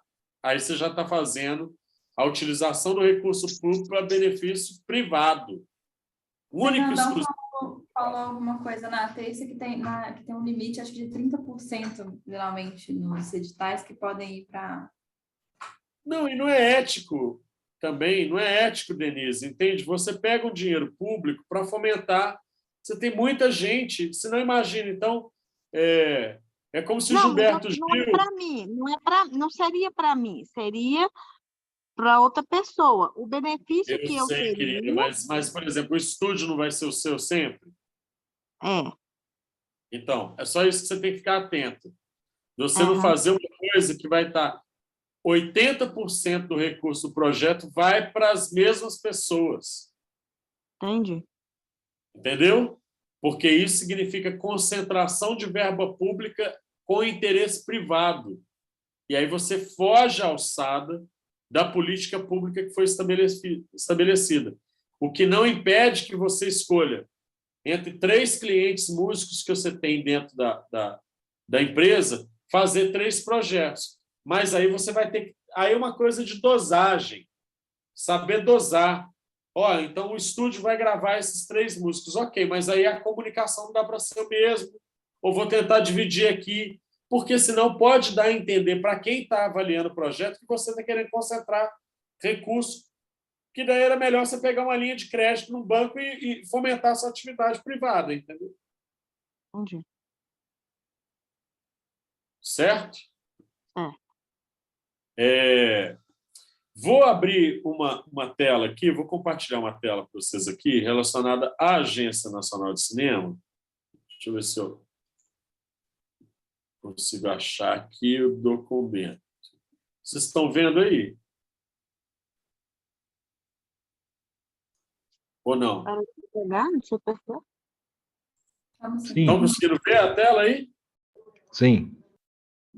Então, aqui eu peguei um exemplo do edital de produção cinematográfica para complementação de recursos. Ou seja, a produtora, o cineasta, já tem um projeto de um filme que está sendo financiado por alguma empresa, ou lei de incentivo, ou plataforma de internet, ou canal de televisão, mas está faltando um dinheiro para poder terminar de fazer o filme, terminar de fazer a série, terminar de fazer o documentário, terminar de fazer a animação. Esse dinheiro da complementação é para exatamente tirar aquele filme que está faltando uma etapa para finalizar. Aqui, você tem a grade de critérios para acesso a esse recurso. Então, por exemplo, o diretor tem peso de 20%. Se é um diretor mais conhecido, se é um diretor que já tem uma trajetória, é um diretor que já tem um currículo, vai pesar na avaliação desse projeto. Se ele tem um número de obras dirigidas com CPB, que é o Certificado de Produto Brasileiro, que é dado pela Agência Nacional de Cinema, que pode ser retirado via internet, isso também vai pesar 10%.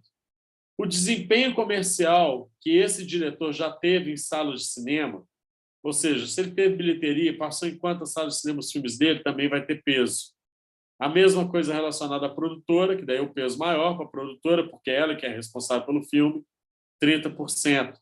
A capacidade gerencial, ela tem um financeiro, ela tem um administrativo, ela tem um jurídico, ela tem sede própria, ela tem produtora, vai pesar a capacidade gerencial dela. A mesma coisa do desempenho comercial. Os filmes que ela já produziu tiveram em sala de cinema, geraram bilheteria, ou foram vendidos para a plataforma, gerou uma boa aceitação na plataforma, vai ter peso. E aí também a distribuidora. Então, normalmente os critérios da agência partem um pouco por isso aqui. Só estou levantando isso aqui só para explicar um pouco como é que é a leitura feita a partir do edital. Agora, a pontuação das produtoras aí vem para um tema importante. Toda e qualquer produtora que queira acessar recursos da Agência Nacional de Cinema tem que primeiro se cadastrar na Agência Nacional de Cinema como agente econômico. Então, você vai fazer um cadastro, que é um cadastro simples. Você entra no site da agência, tudo bem direcionado, faz o cadastro. Você vai entrar, se a sua produtora nunca teve nenhum filme, ela vai entrar como classificação número 1.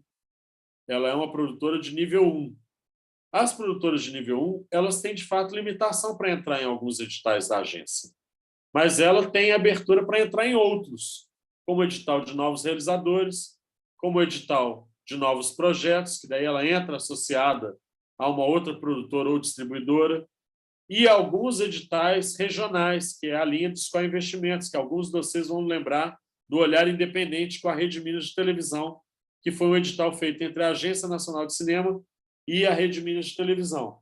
Ali também as produtoras de nível 1 têm capacidade de entrada. Agora, lembrando sempre que a Agência Nacional de Cinema prioriza o desenvolvimento da economia desse setor. Então, à medida em que você vai produzindo filmes, a sua produtora vai crescendo de nível. Então, nível 1, nível 2, nível 3 e nível 5. Neste momento, agora, a informação quentíssima. Nós, dentro da Câmara Técnica de Produção, estamos propondo para a Agência Nacional de Cinema uma mudança desses critérios de avaliação das produtoras para gerar um maior acesso aos recursos da Agência Nacional de Cinema, mudando o nível de classificação, até porque a gente fez uma pesquisa em que 80% das produtoras do Brasil são produtoras de nível 1, ou seja, aquela produtora que o CNPJ é de uma pessoa só, ou no máximo 2 pessoas trabalham naquela empresa. E nós temos uma grande malha de produtoras no Brasil que são desse nível. Nem todas são SA, nem todas são limitadas.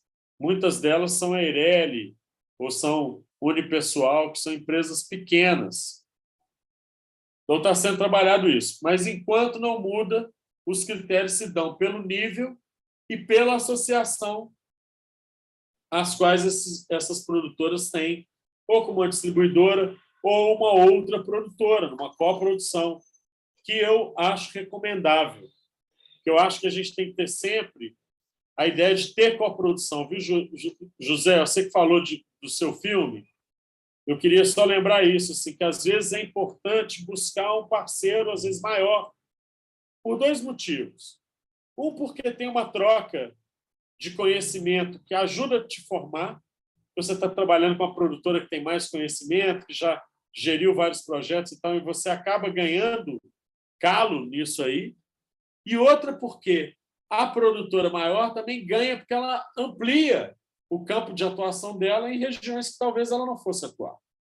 Então, há um benefício mútuo aí quando você pensa numa coprodução. A agência prevê projetos em coprodução. Então, acho que é importante. Pode falar. Talvez seja uma questão muito importante de observar também os quinais próprios que a Ancine exige nos editais, porque acontece de muita gente esbarrar, por exemplo, no meio do roteiro. Eu tive que virar uma limitada para poder fechar o meu contrato de opção do meu projeto de série, porque como MEI, como isso, nem para ser apenas roteirista, eu poderia usar um KNAI de MEI ou nada, eu tinha que ser o KNAI de produtora. No caso, eu sou produtora de desenvolvimento, né? Eu estou migrando para execução agora, mas os meus projetos são todos de desenvolvimento, de roteiro. E para poder assinar o contrato com a produtora, que era uma produtora grande, eu tive que assinar como pessoa jurídica, mesmo sendo o autor dos projetos. Não tem nem conversa com pessoa física. E os editais também exigem os quinais que sempre vão ter, né? Tanto do estúdio, como de distribuição também, que às vezes você consegue pegar alguma coisinha, igual novos realizadores, você tinha que ter, parece que os 2 quinais, para você concorrer sozinho, se você é novo, né? Eu acabei, por uns problemas pessoais, não participei de novos realizadores, mas eu estava dentro dos critérios na época. Tomara que saia. Teve até uma suplementação, se eu não me engano, né? Aumentou bastante os projetos. Para atender o norte do país. Para atender uma reivindicação das produtoras do norte do país, teve uma suplementação. Mas esses quinais fizeram toda a diferença. Eu sei. Vai haver de novo novos realizadores e também de novos projetos. Esse ano sai de novo essas 2 linhas. Tem alguma sinalização de edital de desenvolvimento, como teve alguns anos? Ainda não, mas deve ser retomado, não com o mesmo nome, a linha de co-investimento regional, que foi uma das linhas que mais favoreceu o audiovisual na base, porque, como no caso da Prefeitura de Belo Horizonte, ela já tem o BH nas telas, que é 1,5 milhão. Então, ela põe 1,5 milhão e a Ancine põe 2 ou 3 a cada um que ela põe. Então, isso possibilitou que ela tivesse um edital de 9 milhões, onde 1,5 milhão dela, ela destina da forma como ela quiser. O dinheiro que vem da Agência Nacional de Cinema tem que seguir os critérios da agência. Mas aí, somados os 2, você tem uma política de investimento muito mais fortalecida para aquela região, que foi o que aconteceu em Cataguases, que foi o que aconteceu com o edital da Codenge, antiga Codemig, que foi o que aconteceu com os editais da SPCine, em São Paulo, agora mais recente os editais de Florianópolis, em Santa Catarina, que é uma política onde a Ancine ela se junta ao ente local para promover uma política de fomento unificada. Isso deve retornar, não sei ainda qual vai ser o nome que vai ser dado a isso, eu sei que isso deve iniciar através de uma parceria com as TVs públicas no país. Então, no nosso caso aqui, provavelmente vai ser com a Rede Minas de televisão. Então, isso é uma política que favorece. Mas essas coisas que você falou foram muito acertadas, porque é importante olhar os quinais da sua empresa para adaptá-los à realidade das políticas de fomento no país. E eu vou forçar a barra ainda nesse discurso da coprodução, inclusive para o João Pedro, que está indo para o Rio Content agora, para o Rio 2C, porque ele vai para lá para vender o filme dele e muitas vezes ele vai na expectativa de vender para uma plataforma, para um canal de televisão, e às vezes o interessante é ele tentar fazer uma coprodução. Entendeu? Arrumar uma produtora maior que, junto com ele, vai somar. Eu já tenho produto e agora ele era curta, vai transformar em série. Ou era uma série, vai se transformar em longa. E, às vezes, tem uma produtora que topa ser parceira. Então, acho que a gente tem que lembrar sempre que o audiovisual é um esporte coletivo. Não se joga sozinho. Entendeu? Por mais que eu queira ser empreendedor das minhas próprias coisas, eu tenho que lembrar que eu não consigo fazer isso sozinho. Eu sempre vou ter que ter aliados, pessoas que vão dar cartas de intenção, que vão participar das atividades e por aí vai. Então, acho que é importante ter isso no radar. A Paulo Gustavo, que eu queria, porque eu estou vendo que a gente já está com tempo avançado, não é isso, Júlio? Eu sou o pior de todos que existe nessa contato. Quem me conhece sabe, assim, Najib termina na hora, Fernandão certinho, Vitor termina antes, né? Eu vou, se deixar, vou até às 11 horas da noite. Mas o que eu queria dizer para vocês é o seguinte, a Paulo Gustavo está agora numa etapa de regulação da lei, então isso deve ir para o Congresso Federal para ser regulado. Está tendo uma discussão com as secretarias estaduais e municipais de cultura para pensar como que vai ser a distribuição desse recurso, que é muito dinheiro. Tem uma parte que está defendendo que haja a pulverização do recurso, tem outra parte que defende que haja investimento nesse recurso para que as pessoas consigam, umas fazer o seu curta, outras fazerem os seus projetos de oficina, de formação e tal, mas outros que também possam fazer o seu longa-metragem, fazer sua animação, fazer sua série. Então, isso aí vai ser definido em breve. E aí, quando sair a regulação, o dinheiro vai ser direcionado para os estados e municípios. Os estados e municípios, por sua vez, vão ter que preparar os editais locais. E aí os editais vão abrir. Então, a previsão, nós estamos em março, é que isso comece a sair lá para junho e julho, e esses editais entrem em ação no início do segundo semestre, provavelmente para pagar entre 23 e 24. Agora, já comecem a preparar os seus projetos. Não deixa para a última hora, não deixa esperar o edital abrir para fazer o projeto. Parte dessa linha básica que eu falei para vocês, apresentação, objetivo, justificativa, cronograma, orçamento, estratégia de ação, e se você já pode começar a pensar em cartas de apoio, faça isso. Faça isso. Não deixa isso para a última hora. Até para que vocês possam gastar o tempo de vocês no aprimoramento desse projeto. Ao invés de estar tentando estruturar o projeto, agora faltam 20 dias para o edital acabar e eu estou estruturando meu projeto. Não. Deixa para, na última hora, pegar as oficinas da Contato, pegar as aulas abertas que a secretaria deve oferecer para aprimorar o seu projeto, porque ele já existe. Entendeu? Esse é o salto. Essa é a possibilidade que você tem de sair na frente. Vou falar uma coisa para vocês. 80% dos proponentes só começam a fazer o projeto quando abre o edital. Está entendendo o drama que é o Brasil? As pessoas só começam a cozinhar na hora que já estão com fome. Aí, bicho, tá merda. O cara vai no supermercado com fome. Fala aí, José, o que acontece quando você vai para o supermercado com fome? Você compra um monte de besteira, tem nada que presta naquilo lá, esquece do arroz, esquece da batata, compra logo um congelado, um negócio, já quer logo a sobremesa, mete logo 2 litros ali, resolve. Entendeu? Não funciona. Chega alimentação nada saudável, gastou dinheiro sem pensar, gastou uma grana. Então, não vamos fazer isso não, gente. Prepara antes de ficar com fome, já põe o arroz para cozinhar, entendeu? Já começa a cortar batata, cebola, sacou? Então, já começa a preparar o projeto, outra coisa, já vai dividindo com as pessoas. Gente, ó, fiz um projeto aqui, será que rolava você dar uma lida para você ver se está legal? Compartilha com alguém que tem um pouco mais de experiência, que já teve projeto aprovado. Eu fiz isso aos montes, sem pudor nenhum, gente. Tem que ter pudor nenhum. Essa rede da cultura ela tem que ser solidária por natureza, porque senão não faz sentido. Entende?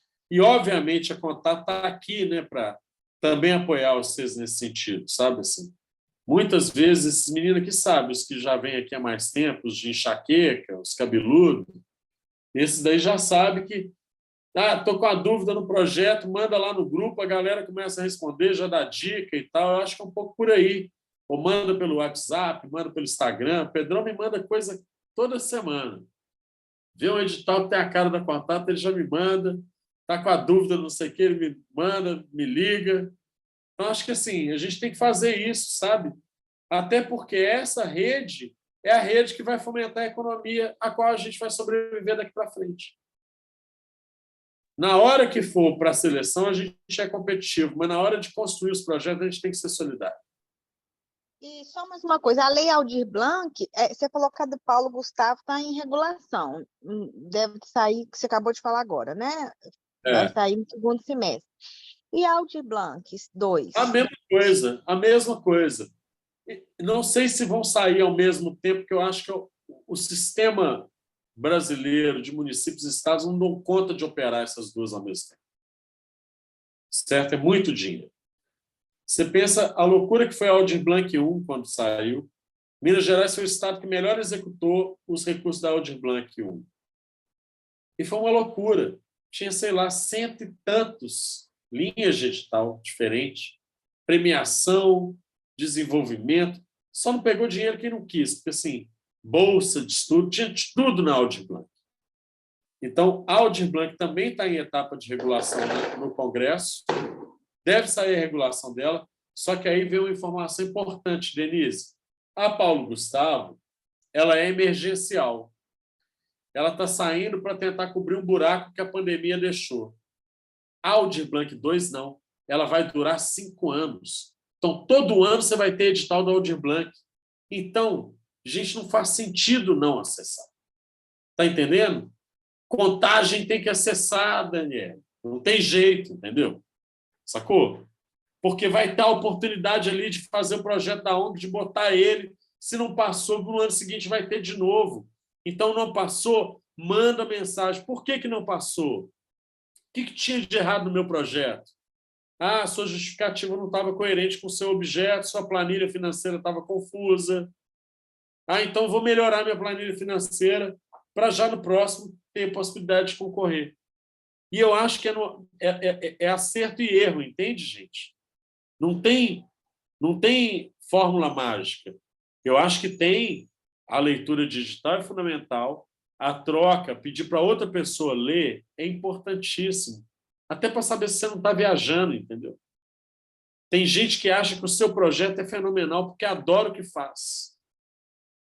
Mas não necessariamente aquele projeto tem uma aderência ao que está sendo proposto na política pública.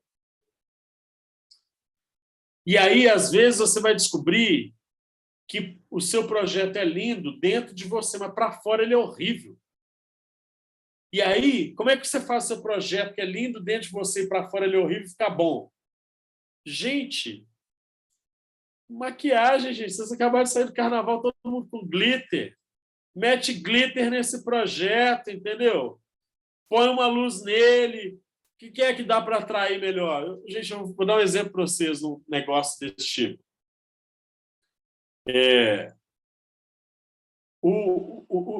Os projetos da Contato todos têm finalidade social, mas a gente já teve projeto que não tinha aderência. Como é que a gente fez para conseguir aprovar o projeto? A gente foi entendendo que aquela linha do edital preferia que fossem projetos que acontecessem na região norte de Minas, ou na região periférica da cidade, ou com público X, Y, Z. Então, a gente começou o quê? Vamos colocar mais sobre isso, sabe? Vamos fazer um debate sobre isso dentro do projeto. Vamos tentar incluir o músico dessa localidade, sabe? Para poder ter aderência.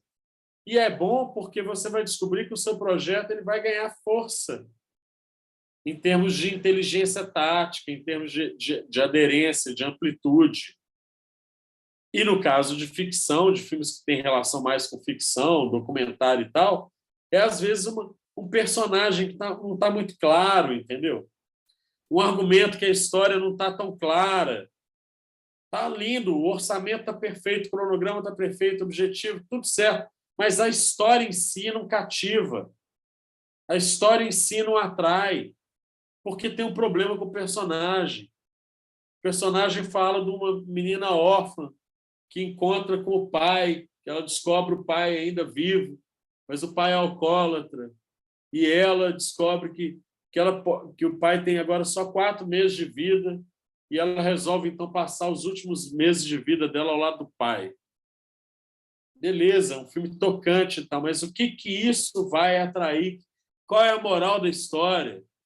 Qual é a lição que esse filme traz? Então, são coisas que quando você põe para outra pessoa ler, ou para um grupo ler, ou você submete à prova de outra pessoa antes de entrar no edital, é muito bom para a pessoa pegar e falar. Pegar e falar assim, ó, ô Caio, você está ridículo nesse carnaval, entendeu? Você sair com essa roupa é ridículo demais. Põe um lenço, já que você quer sair com esse personagem, então põe um chapéu, põe um não sei o que e tal. E aí pronto, aí melhora a fantasia do Caio no carnaval e ele já sai mais bonito. O povo começa a perceber a coerência do que ele estava pensando para o personagem. Então, um pouco isso. O projeto também é essa aparência, né? Que a gente tem que transmitir para quem vai avaliar.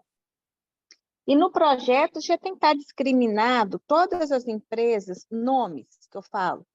Eu sei que tem que estar discriminada a execução, mas na hora que for elaborar o projeto, tem que estar discriminado, por exemplo, eu vou Equipe fazer... principal. A equipe Hã? principal tem que estar, a equipe principal tem que estar discriminada. Tipo, o artista, se vão ter os músicos que vão tocar no disco, vão tocar no show, esses músicos têm que estar lá com CPF e identidade e currículo deles, mini currículo.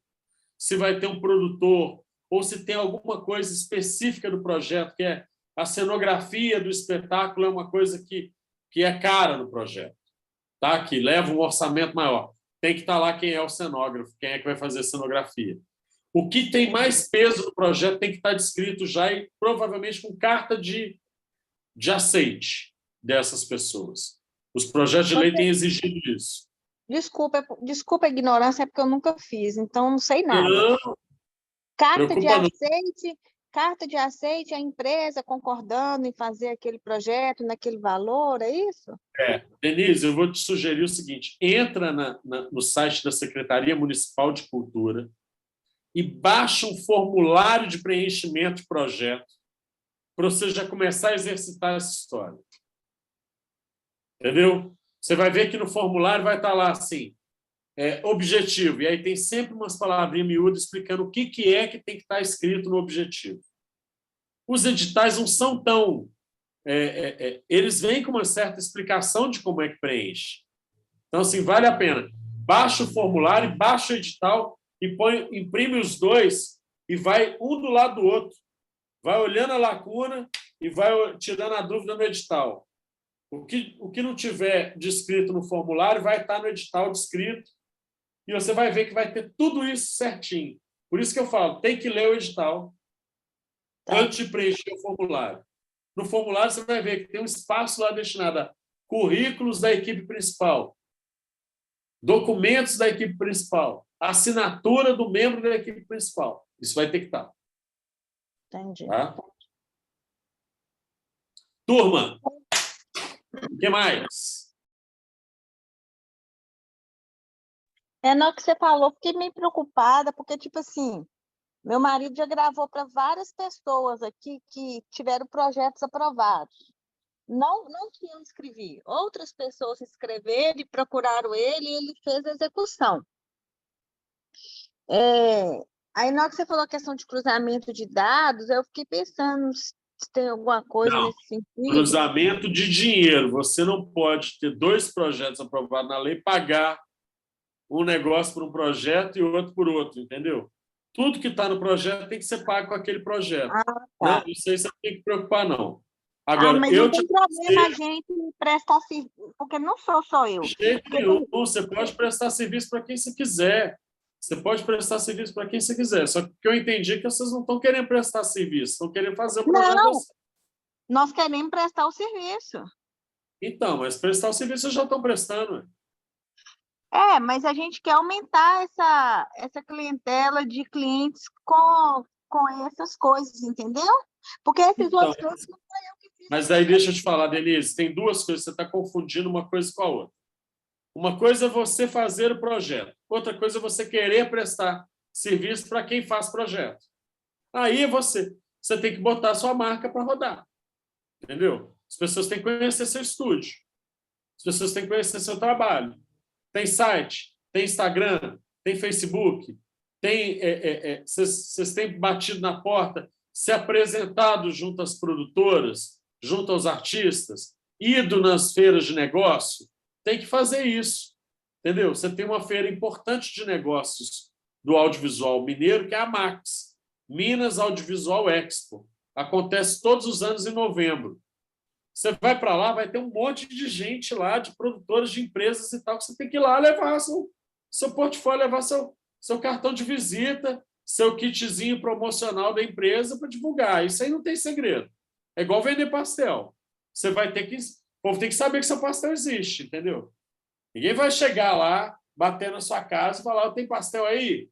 Não, se não souber que tem o pastel, não vai adiantar. Então, a mesma coisa, eu quero prestar serviço? Então, o famoso quem não é visto não é lembrado. Então, tem que circular. Eu te entendi nesse sentido, da gente ter vários projetos e a gente está prestando serviço para vários projetos aprovados pela Lei da Cultura, e o problema eu falei vocês serem proponentes dos diversos projetos e vocês prestarem serviço para esses diversos projetos. Aí isso não é legal. Se outras pessoas, vamos pensar aqui nessa sala aqui, todo mundo está nessa sala, tem projeto, todo mundo quer gravar com você. Tem problema nenhum. Não tem problema nenhum. Agora, você ajudou a todo mundo dessa sala a fazer projeto e você está em todos os projetos que você ajudou a desenvolver. Aí já começa a ter um dilema ético. Entendi. Entendeu? Entendi. Obrigada. Turma, dúvidas? Gedeon?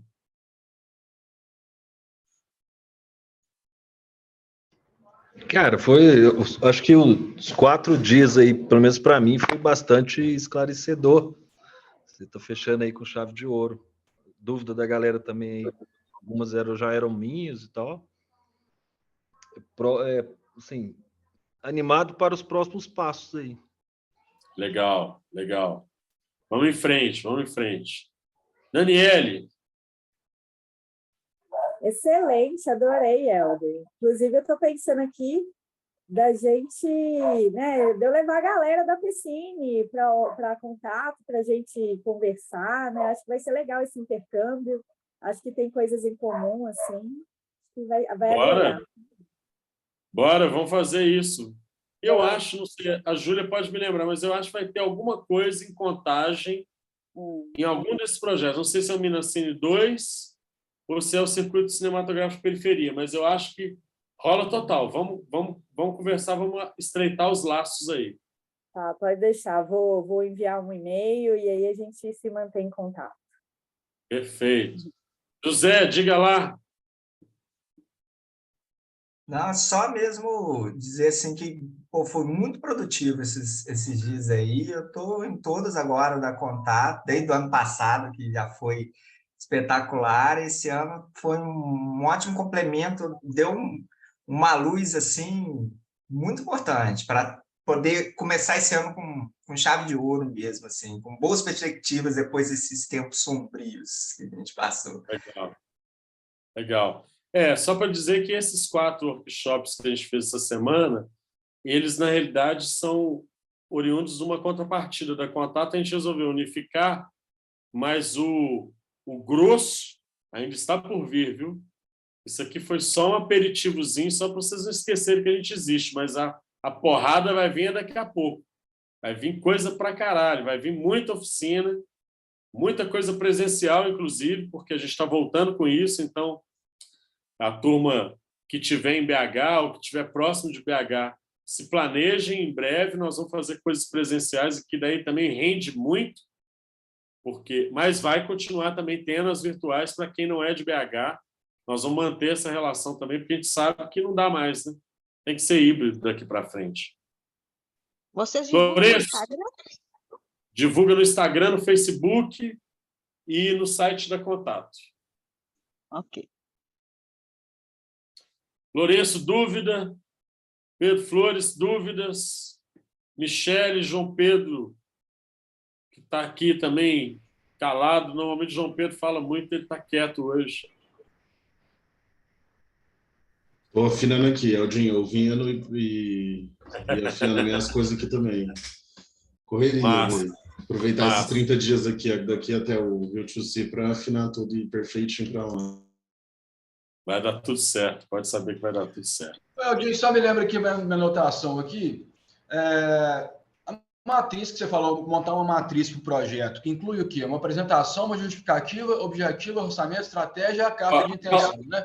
Na ordem, apresentação, objetivo, justificativa, detalhamento estratégico de atividades, cronograma, planilha e equipe. Esses são os 7 itens de um esboço de um projeto básico. Aí, cada edital vai pedindo coisa a mais. Aí você vai somando. Agora, fazer essa matriz, você já ajuda. O Pedrão está rindo porque ele já ouviu falar disso umas 300 vezes. Essa estratégia. O Fernandão, não sei se Júlia pode pegar, mas o Fernandão tem até um esqueminha de projeto que, de repente, podia mandar para vocês. Porque isso é muito legal ter essa matriz, bicho, que às vezes você nem tem o projeto em cima, você já pensa numa coisa, já entra a ideia com formato, entendeu? A ideia já vem formatada, já adianta uma coisa que, saca? Exatamente. Eu que já faço projeto há muito tempo, por exemplo, eu não espero nenhum edital. Eu tive a ideia do projeto, eu já começo a escrever ele, já vou botando na estrutura. Aí, na hora que vem o edital pede, sei lá, atuação regional. Aí isso eu não tinha. Ou plano de inclusão, porque agora quase todo projeto tem a questão da acessibilidade. Né? Se vai ter Libras, se vai ter audiodescrição, se vai ter... como é que chama? Esqueci. Essas coisas de acesso para surdo, mudo, cego. Então, aí eu vou só acrescentando.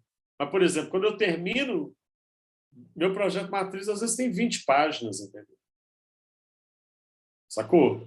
Ele já tem 20 páginas. Aí vai agregando ainda currículo de integrante de equipe, com carta de adesão, não sei o que, 30, 40 páginas. Aí, virou um puta de um projeto, entendeu?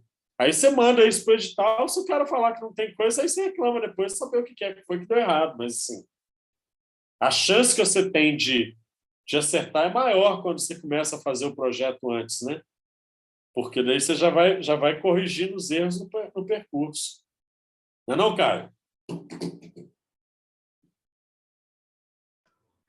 Isso aí. Mais uma coisa, turma? Hoje em dia, existe alguma plataforma de prestadores de serviço do audiovisual? Tipo, um cara que faz som direto, um cara que faz Film Commission de Belo Horizonte, BH, Film Commission. Podem entrar no site, já cadastrem-se como fornecedores. Viu, Denise? Aí, ó. Já vou deixar a dica, hein? Entra no site da BH Film Commission e cadastre a sua empresa e os serviços que você presta lá dentro, porque isso vai ficar num banco de dados onde as pessoas vão acessando. Então, por exemplo, sei lá, uma novela da Globo vai vir filmar em Belo Horizonte. Os caras estão procurando estúdio para gravação de trilha sonora, cameraman, som direto, assistente de produção, assistente de direção. Aí o cara até para conseguir facilitar a locação também, eles são facilitadores de locação. Se você quiser precisar de uma locação específica, assim, eles facilitam o contato. Exatamente. Como que se chama o site? BH Film Commission. Deixa eu ver se eu estou... Deixa eu ver se... Passa o link para eles aí, Júlio. BH Film Commission. Vocês cadastram lá, porque esse eu acho que nos próximos 3, 4 anos vai virar o grande banco de dados de profissionais e empresas de Belo Horizonte para prestar serviço. Então, acho importante cadastrar e entrar ali, porque a gente vai criando um lugar de referência, né? Estou querendo gravar um videoclipe lá no Barreiro e estava precisando de um produtor local para me ajudar ali. Ponto. Já entrei aqui no banco de dados da BH Film Commission e descobri 4, 5 produtores que podem prestar esse serviço para mim. Pronto. Já entro em contato com os caras e adianto. A mesma coisa que o povo faz no Google, né? Quando você vai pedir serviço de encanamento, você vai lá, põe lá bombeiro hidráulico, aparece no Google uns 3 assim na frente, assim. Nós precisamos fazer isso para o audiovisual também, para a gente poder ganhar mercado, né? Fenomenal. Dúvida, Pedrão? Nada, só refletindo aqui várias coisas e planejando as estratégias de ação. Pronto. Aí que eu gosto. Eu gosto quando já começa a ir para... Querendo Estou vendo aqui abocanhar. o Film Commission não tem nenhum assistente diretor que eu conheço. Tem 10 aqui de BH, mas nenhum que eu conheço. Ou seja, a galera não tem cadastrado muito, não, né? Não tem... Mas é uma ótima, né? E é burrice, porque a Film Commission está se projetando para fora do estado. Então, quando as produções vierem de fora, vão procurar... O primeiro lugar que eles vão procurar é na Film Commission. Vocês vão entrar e vocês vão ver que a Ellipse, que é a minha empresa, já está cadastrada aí já. Se eu não me engano, foi a 02 do cadastro. É isso, turma. Fechamos? Uma quinta-feira gloriosa, nesse calor tropical do Brasil. Partiu 41? Quem dera. Hoje eu não vou para o 41, não. Amanhã eu tenho labuta cedo. Mas eu queria dizer para vocês o seguinte: contato vai vir esse ano com tudo. Fiquem atentos às coisas, colhem. Vai rolar, inclusive, umas interlocuções muito fortes também com o mercado. Vocês sabem que a gente faz isso, de trazer gente fora, de botar. Nós estamos conversando muito sobre uma parceria com a Rede Minas e também com a Max para fortalecer essas duas importantes espaços da produção audiovisual mineira. E contem com a gente. A gente quer que vocês estejam aí filmando para caralho, ganhando dinheiro para poder ir para a Bahia no final do ano. Tá bom? Valeu demais, Aldinho. Certo, Júlio? Obrigado, Aldinho. Obrigado demais, velho. Parabéns aí pelo trabalho aí. Obrigada. Foi um prazer, viu, gente? Obrigado também quem não estava aí conectado, mas estamos juntos. E parabéns pelas novas contratações aí, as novas conquistas aí também que você falou aí no início aí. Em breve vai vir mais notícia aí. Boa. Vou te incomodar muito esse ano. Adoro, é bom que eu não me sinto sozinho. Obrigada. Valeu. Bora, gente. Boa noite. Valeu, viu? Boa noite. Obrigado. Valeu. Abraço.